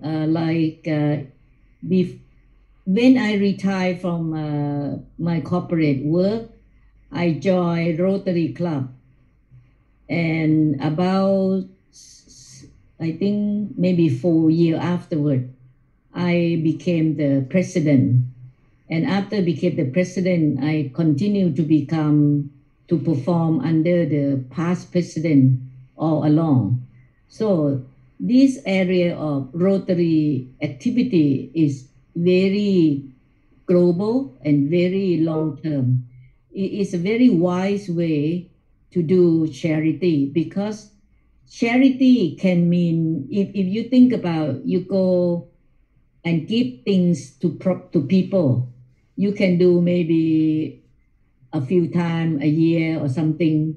But if you became Rotarian, you actually committed until the rest of your life if you continue to not to withdraw. Okay, so Rotary perform in water, clean water for community, and can be sanitary kind of health issue, education like literacy, or we call early childhood development, like the young children who are under or before they can read, because they can read. Normally, I did the project we call early childhood, meaning we build the library that's full with cartoon and picture book, and then the adult, like teacher or father, mother, or grandfather, will read the book for the children who cannot read. There are surveys to say that this kind of book and this kind of activity will make that baby grow up to become a big reader, always love to read. because they have imagination on after they listen to the story that they cannot read, but they can see in the book. So this is one of the project that I did during my president year. And I was really make it in a big scheme because I only did 3 location, 3 library, you know, together with my Japanese, we call sister club, the Japanese sister club, matching the fund with our club. And then Rotary International will match another 50%. So 1/4 of money will raise into full time. And that money built 3 library in the Northeast, actually in Khon Kaen and in that area. But during the time that I went to do this project, there were local Rotarian or local Rotary Club follow us to this project. And so after we went to hand over the 3 library, the rest of the work in that area, in the Northeast area, was covered by the local Rotary Club. Many Rotary Club are working together. And they came back to thank me that because I originate that project on my year. So this is one example of not donation. Rotary doesn't mean you just donate, partly donate, but you must donate money, donate time, donate brain, your thinking. So all along this year, I have been Rotarian already 20 years since I left the company. All this year, I became the chairman of the fundraising project many times. Like we do medical equipment for the hospital during 20 anniversary, 25, 30. I became almost like a chairman of the organizing committee on raising money, you know, how to look for people and how to, for example, the most recent one, we donate the equipment that put into the emergency car, the ambulance that the government has, only the car, only the ambulance.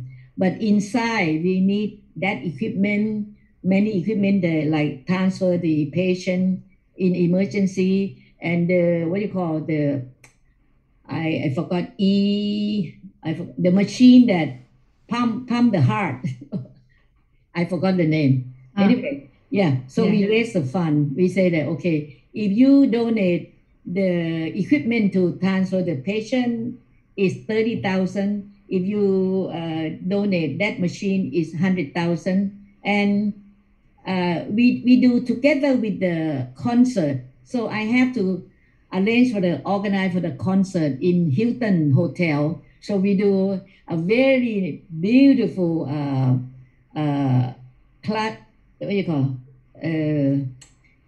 the big band concert, and we invite a few famous singer, and then me and my friend, the committee, help to sell the ticket of one table, maybe 30,000 baht. One table, 30,000 baht. So we can raise one. I think the very last one, we raised 5 million baht. And one before, maybe 3 or 4. So in 20 years of my membership, I have done this. Another big charity is the the wheelchair. We work together with one church. The one church they call the name Latter-day Saint, the Church of Jesus Christ with Latter-day Saints. They are in Utah, and they have about 12 million members around the world. I think 12 million or 25 million, I forgot now. 20 million, for example, around the world. And in their church activity, every month there will be 1 week, or every week there will be 1 day, every 1 day that they don't eat. They are fasting. And so everyone will donate the money for eating on that day to the church. And the church collecting from 12 million around the world. And they will put into a project, good project. So my Rotary Club met up with the church. And so we are supporting from them. So in my time when I was a president, I have delivered 1,000 wheelchair to Thailand, and each donation or each transferring all done by me and some of my friends driving. And that year when I was president of Rotary Club, I have a new van, a Volkswagen van, and I have a new Mercedes, okay? 2 cars that had been used in that day, something like 30,000 kilometers or something. But anyway, it become old in 1 year because we go so much. We go every week. So in the year that I became president, I am very busy. Every week we have to host lunchtime, lunch talk, inviting people to speak, and I have to hand over, blah, blah, blah, and also look after every project. So I think we ran maybe in each year of our club, including my year, we are running around 50 to 100 projects, small and big. But the volume of money that we have contributed is in the about 20 million each year. But the good system about Rotary that I like to share is that Rotary meaning rotating. So when you are president of each year, you have past president and the future president. So 3 presidents working together in the mission of this year. And so if I already work or perform my president, next year I become past president, then I will reduce my load. So I involve less. So maybe 2 years, 3 years more, I became a chairman of this function. Then I maybe another 50% active. So the rotation of system make the Rotary World, Rotary International have come to 120 years old already. It's an international organization that performing charity work so effectively. Have you heard of the vaccine to eradicate the polio? Every $1 that Rotary Club spend on polio vaccine or vaccination program, Bill and Melinda Gates Foundation will contribute 2 or 3 times of that dollar. So we are now almost eradicate the polio around the world. Only a little bit left in Pakistan and maybe 1 or 2 countries, but the rest of the world, polio already gone. And so I heard very recently, Vietnam just opened the first 2 Rotary Club that is done by my district. My district is 3350, and they went to form maybe two club in Vietnam. And very, very recent, actually only this past year, 2021, 2020 to 2021. The calendar year of Rotary is from July to June. So this is the club. So I have been so busy with Rotary Club. If I'm not busy or performing a certain function, then I would become a attendant to speak or whatever. One time they asked me to speak my life, my work or something, my life, my style, I speak. And this year starting July, I will become the chairman of the foundation, meaning I will look after the the donation of the we call Paul Harris. Paul Harris, one Paul Harris is about $1,000. So normally people like us, we constantly donate $1,000 to the club, and the money that we accumulate or collect from this foundation donation we call Paul Harris, 1/3 if we will give into the organization global, but 1/3 of that amount will come back to us in the next 2 years, so that we can use money to matching the fund again. Okay, I think that A very long one. yeah. Cái câu hỏi của bạn á, là về cái việc mà làm từ thiện của bà trong cái quá trình mà sau khi bà trong cái thời gian bà làm Amway, thì Phương nghĩ rằng á, là chi tiết á, thì những anh chị em mà biết tiếng Anh á, thì sẽ hiểu được là cuộc sống của bà nó rất là phong phú, rất là cân bằng, rất là vui vẻ và làm được rất nhiều cho xã hội. Thì Phương chỉ muốn là tổng hợp lại một số cái ý thôi, chứ tại vì dịch ra nữa thì nó rất là dài. Bây giờ là mình 9:30 mình còn 2 câu hỏi nữa.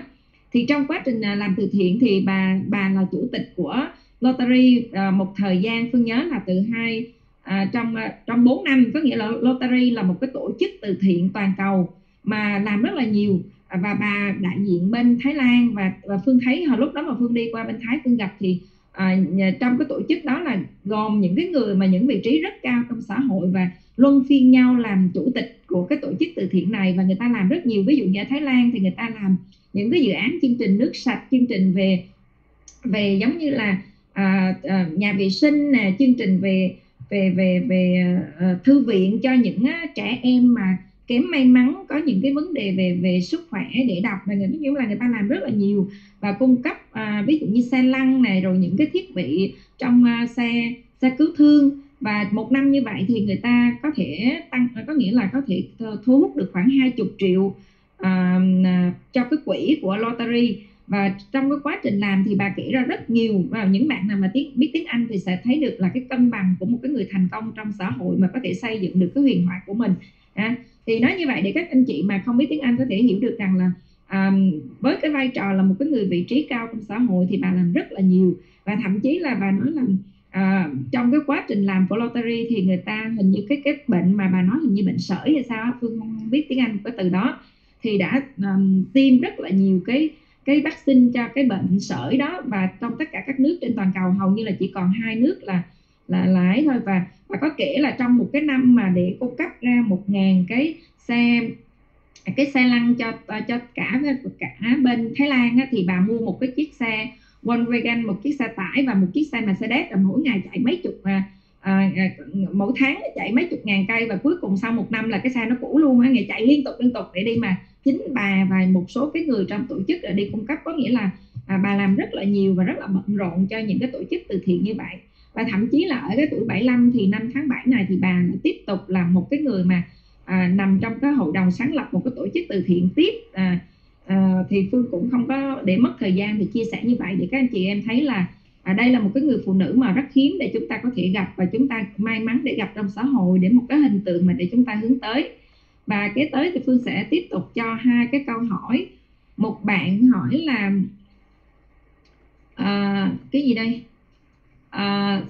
Xin chào cô, xin cho sẽ thế nào về thành công trong công việc chuyển từ công việc Amway khi chuyển từ công việc truyền thống? Xin chân thành cảm ơn. Thành công trong công việc Amway.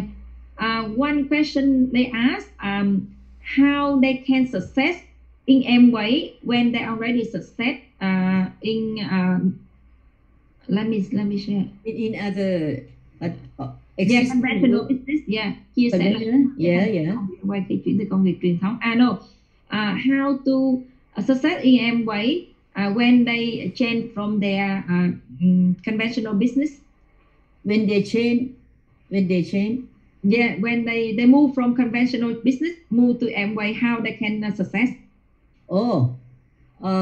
Okay. As I say, you need to give yourself the belief from your vision. So you start with your understanding of the business. So you have to learn first. You have to learn. You have to come and listen. You learn, and then you know about experience about the products, and you learn about the marketing plan, and you learn how to sponsor people. You don't need to be perfect in the beginning. It's just like I said, you learn 20%, you do 20%, and you learn 50%, you do 50%. You need to be perfect and start.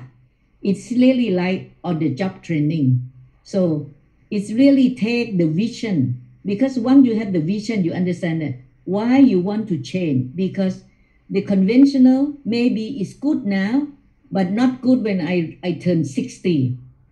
Maybe good now, but not good if I getting weaker. Maybe it's good now, but maybe environment change.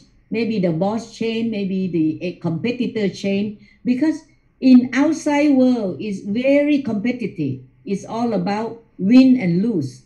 But in our business in Amway, it's only win-win. So you know that the win-win is much better society. It's almost like an ideal society. You know, if you listen to my downline, Dr. Tony, he will say that Amway is the what do you call the asset of the world, because nothing can compare to Amway, because everything else is competitive. You need to beat someone so you are the winner. But in this business in Amway, you are the giver first. You give, and you don't need to give until you lose money, because you don't give money. You give knowledge, and you give knowledge and your skill. So what you give is actually time. Actually, you give time, and your time is expensive. I know my time expensive, but because I understand that my time that is expensive, how should I use my time? So I compare by value. I cannot compare by money. I will not compare my time with the money. I will not compare that. Should I go and buying stock, following the stock, buy and sell, maybe I make more money? If you want and that one dimension, don't come to Amway, because Amway is not that kind of money. It is about building the valuable asset, which is people. We are building people to learn how to help themselves.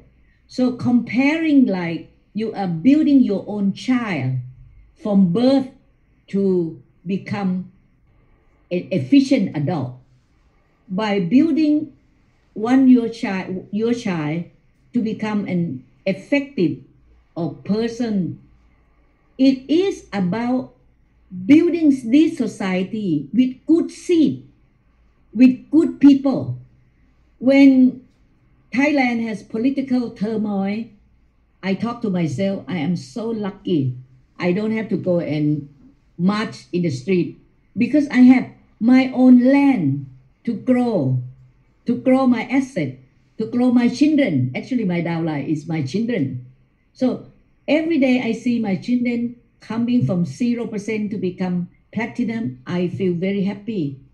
But if that children belong to my personal group, my immediate group, I will get return from the marketing plan. See? So you don't expect the return, but you have to know that because human nature, we want reward. We want a fair reward. So it's nice that you are teacher, teaching people. In conventional teacher, you don't get anything back after you left the school, because when you are with the school, you get the salary. But once you teach the children, the student, very good, when you left, he doesn't pay the loyalty to you, see? But in this Amway business, if you treat everyone like your children, and they are raised in a good environment, become a very mature, very good people, you feel proud that you are contribute Thailand or Vietnam, your country or community with good people.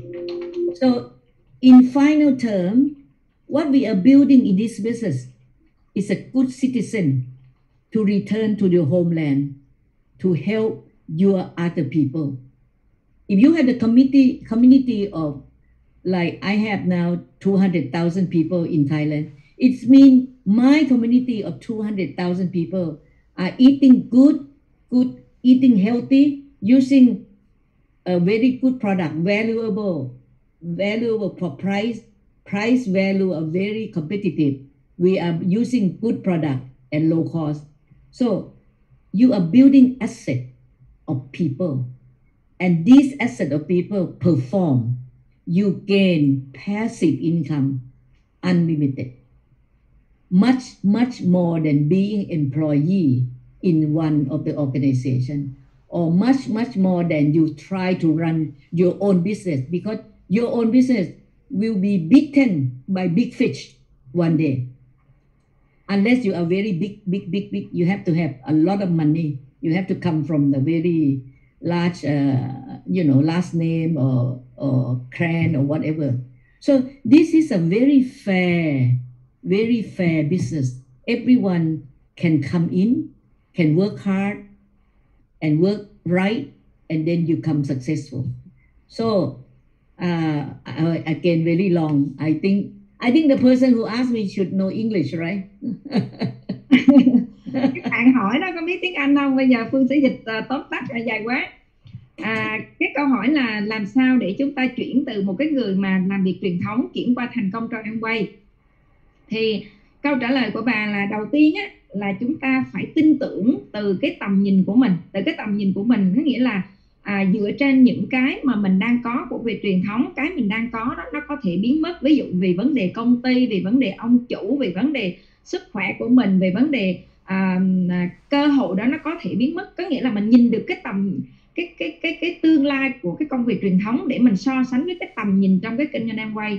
Từ cái việc tin về cái tầm nhìn của mình phải tin. Thì để tin được cái điều đó, mình bắt đầu từ cái việc học hỏi, rồi để mà mình học trước, mình học về sản phẩm, mình học kế hoạch kinh doanh, mình học làm sao để mà chia sẻ, để dẫn dắt người khác, học từng bước một thông qua những cái chương trình hội họp.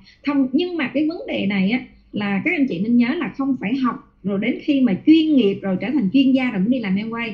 Học tới đâu thì làm tới đó, biết từng chút thì ta bước một ta đi làm bước 1, bước 2 ta đi làm bước 2, chứ không phải học rồi mình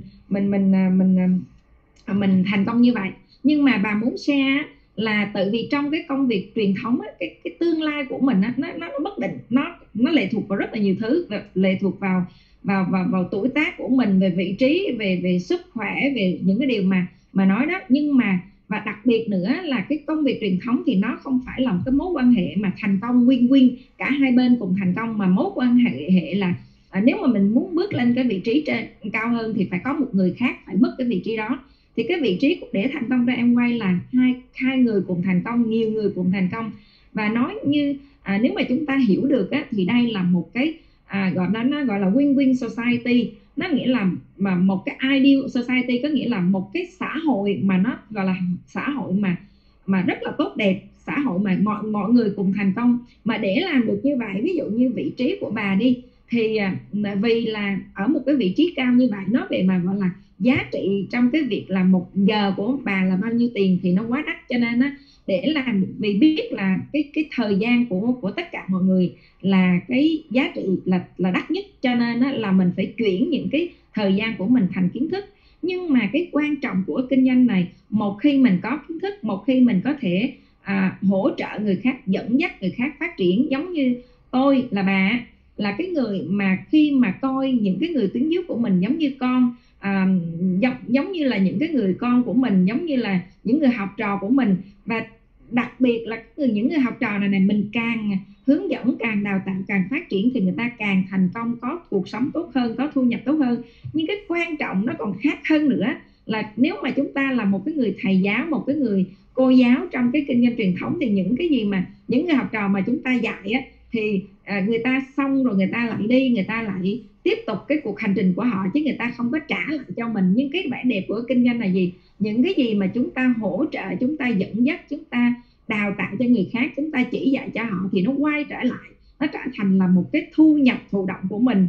Nếu mà chúng ta, ví dụ như tôi có một cái hệ thống 200-300 ngàn người, và tôi giúp đỡ những người đó có cuộc sống tốt hơn để người ta biết cái kinh doanh, thì càng ngày tôi có được một cái hệ thống thu nhập bền vững, là phát triển, trở thành một cái thu nhập thụ động, nó như vậy đó. Cho nên là đây là những cái gì mà Phương tóm tắt để các anh chị hiểu được, là trong cái quá trình mà phát triển để thành công trong Amway thì chúng ta phải trở thành một lãnh đạo, trở thành một người thầy, trở thành một người teacher, một người thầy cô giáo, để mà có thể hướng dẫn người khác thành công. Và cái thành công này là nó thành công lâu dài, và một khi người ta đã biết kinh doanh thì nó trở thành một cái, giống như là trong những công ty thì nó gọi là hoa hồng mà nó gọi là bản quyền á. Chúng ta đã có được một cái kiến thức để mà đào tạo cho người khác, thì cái thu nhập từ cái những đó nó gọi là thu nhập từ bản quyền của chúng ta. Ok, so we have, can we have... Chị Phương ơi, em có thấy một câu hỏi á, chắc là để em đọc cho bạn nghe luôn á chị ha. So I have a question. I think this question is from the business owner. So the question is, you said that we have to use all our time and energy to focus on Amway. So how do people who are currently running their business have enough time, because they won't be able to leave their current jobs? Thank you so much. Oh, I didn't say that we have to commit 100% of our time to do Amway. I said that we have the choice that when we are doing part-time, we can commit certain amount of time. But I said that if you want to be successful fast, you commit more amount of time. It means that it's a fair return. If you give only, let's say, if you once a week do Amway, or if you do every day, maybe 2 hours a day. So if you do 2 hours a day, you are 7 days, so you do 14 hours of Amway business compared to the one who do 2 hours of business. It's your choice, because if you don't have time and you can only commit to 2 hours, your business will grow slow. That's all. But I said no one can request you to do fast, because you are the one who control your own time. But if you see this business is valuable, it's something you want, it's something you look for, then you will try to do double capacity. If your conventional job take you, let's say 5 days, each day from like 8 o'clock to 5 or 6, if you're 5 days a week, then you only have Saturday and Sunday. Just like I did, I start with only one Sunday afternoon. In those days, only 7 products. It works. But nowadays, if I return my clockwise, I would say that in the beginning, I could do half a day, but actually, later on, products are really 50, 100. Actually, it's a lot of work. I should increase, but I did not have chance to do that. So the answer is, it's up to your management. Okay, if you manage your own time better, like you used to work in the conventional work, don't cheat on them. I mean, your employer, you will respect them. But after that, you have time to eat, to travel, to shopping, to talk to friends, blah, blah, blah. Those are the time that you manage better. If you do better, then you have more time to do Amway. So it's up to your management. And your management of time depends on your efficiency, your ability to manage. If you see that time is valuable, you want to make it fast within 3 years, 5 years, you will stay close to something entertaining. no entertainment during that period, or maybe not much of relaxed time, because you need to work full time and then you put MBA. Sometimes I said that people that can do it, sometimes they are double capacity, full-time job, family, and MBA. If you have a double capacity, you have to manage somehow.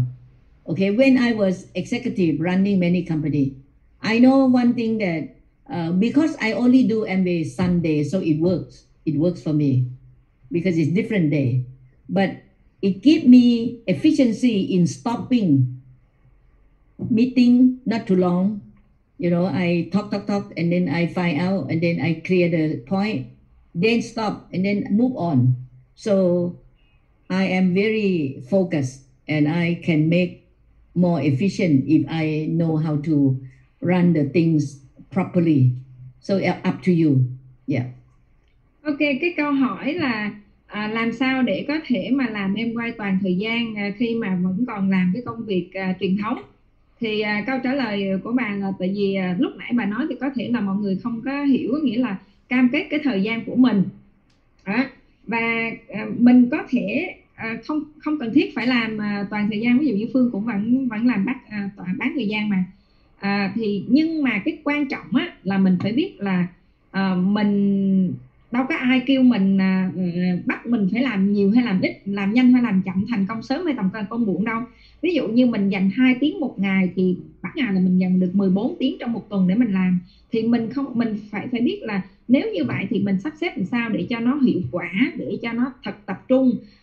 Bởi vì nếu mà mình lúc đó mà mình lại không biết sắp xếp, mình dành thời gian để mình có thể những cái thời gian mà mình đi uống cà phê chat chít với bạn bè thì mình sắp xếp thời gian để mình làm hiệu quả hơn. Cho nên á, là ví dụ như hồi xưa cái thời mà đầu á, tôi chỉ có được nửa buổi trong một tuần làm thôi, thì lúc đó thì tôi làm rất là tôi biết là thời gian của tôi nó ít, cho nên tôi rất là tập trung.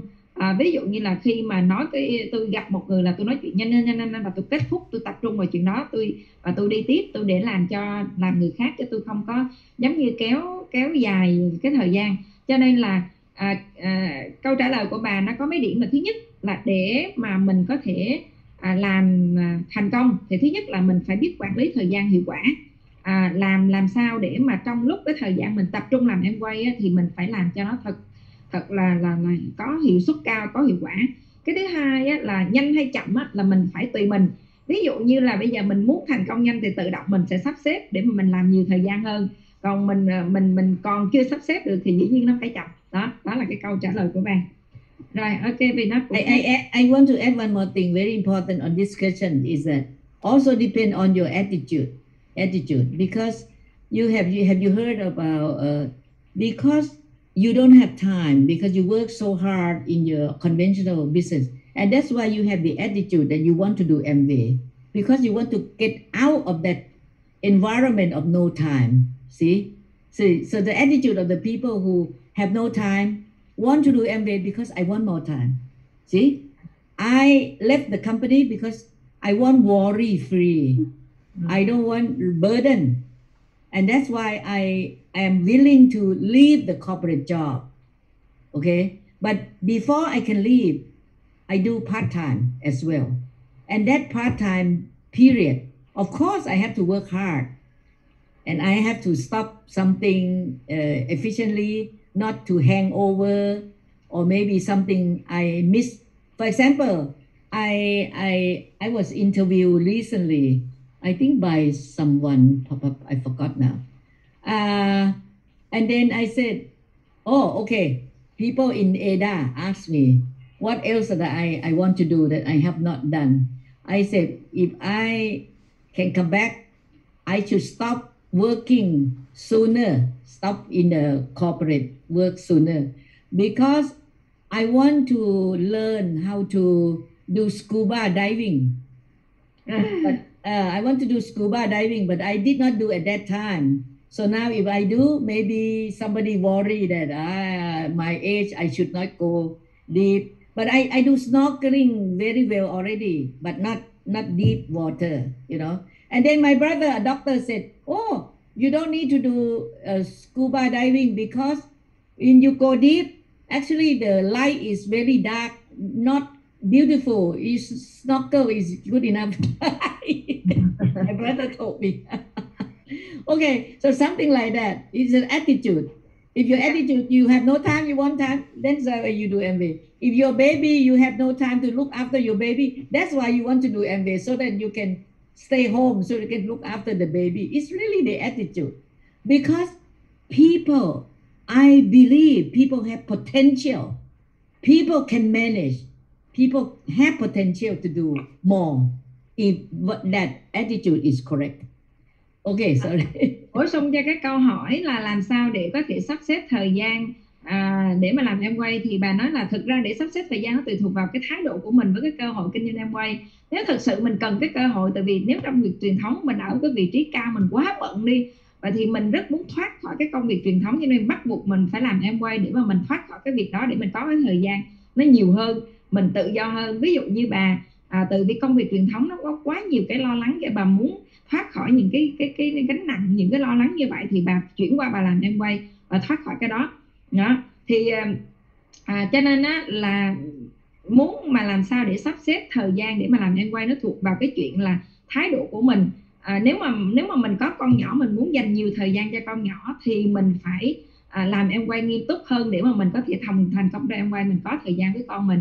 Và ví dụ như bà khi mà bà có cái cuộc phỏng vấn với tập đoàn Amway về cái chuyện là nếu mà bà nói là nếu mà có cơ hội thì bà sẽ nghỉ công việc truyền thống sớm hơn để làm Amway, để chi, để thành công sớm và có thêm cơ hội để mà chơi cái trò mà lặn sâu dưới đáy biển. Thì cái chuyện mà nhảy dù thì bà có nhảy rồi, nhưng mà ở cái tuổi này mà lặn sâu, cái đó phải cái từ đó không biết Xuân không, lặn sâu dưới đáy thì cái người bác sĩ em trai của bà lúc nãy thì bác sĩ có nói là thôi đi lặn dưới đó đang thui rồi, không có đẹp đâu, không có cần lặn. Thì ý bà muốn nói là nếu mà cho quay trở lại về mấy chục năm trước, thì bà muốn làm Amway sớm hơn, muốn có thời gian tự do hơn, muốn làm được nhiều việc hơn. Rồi, ok.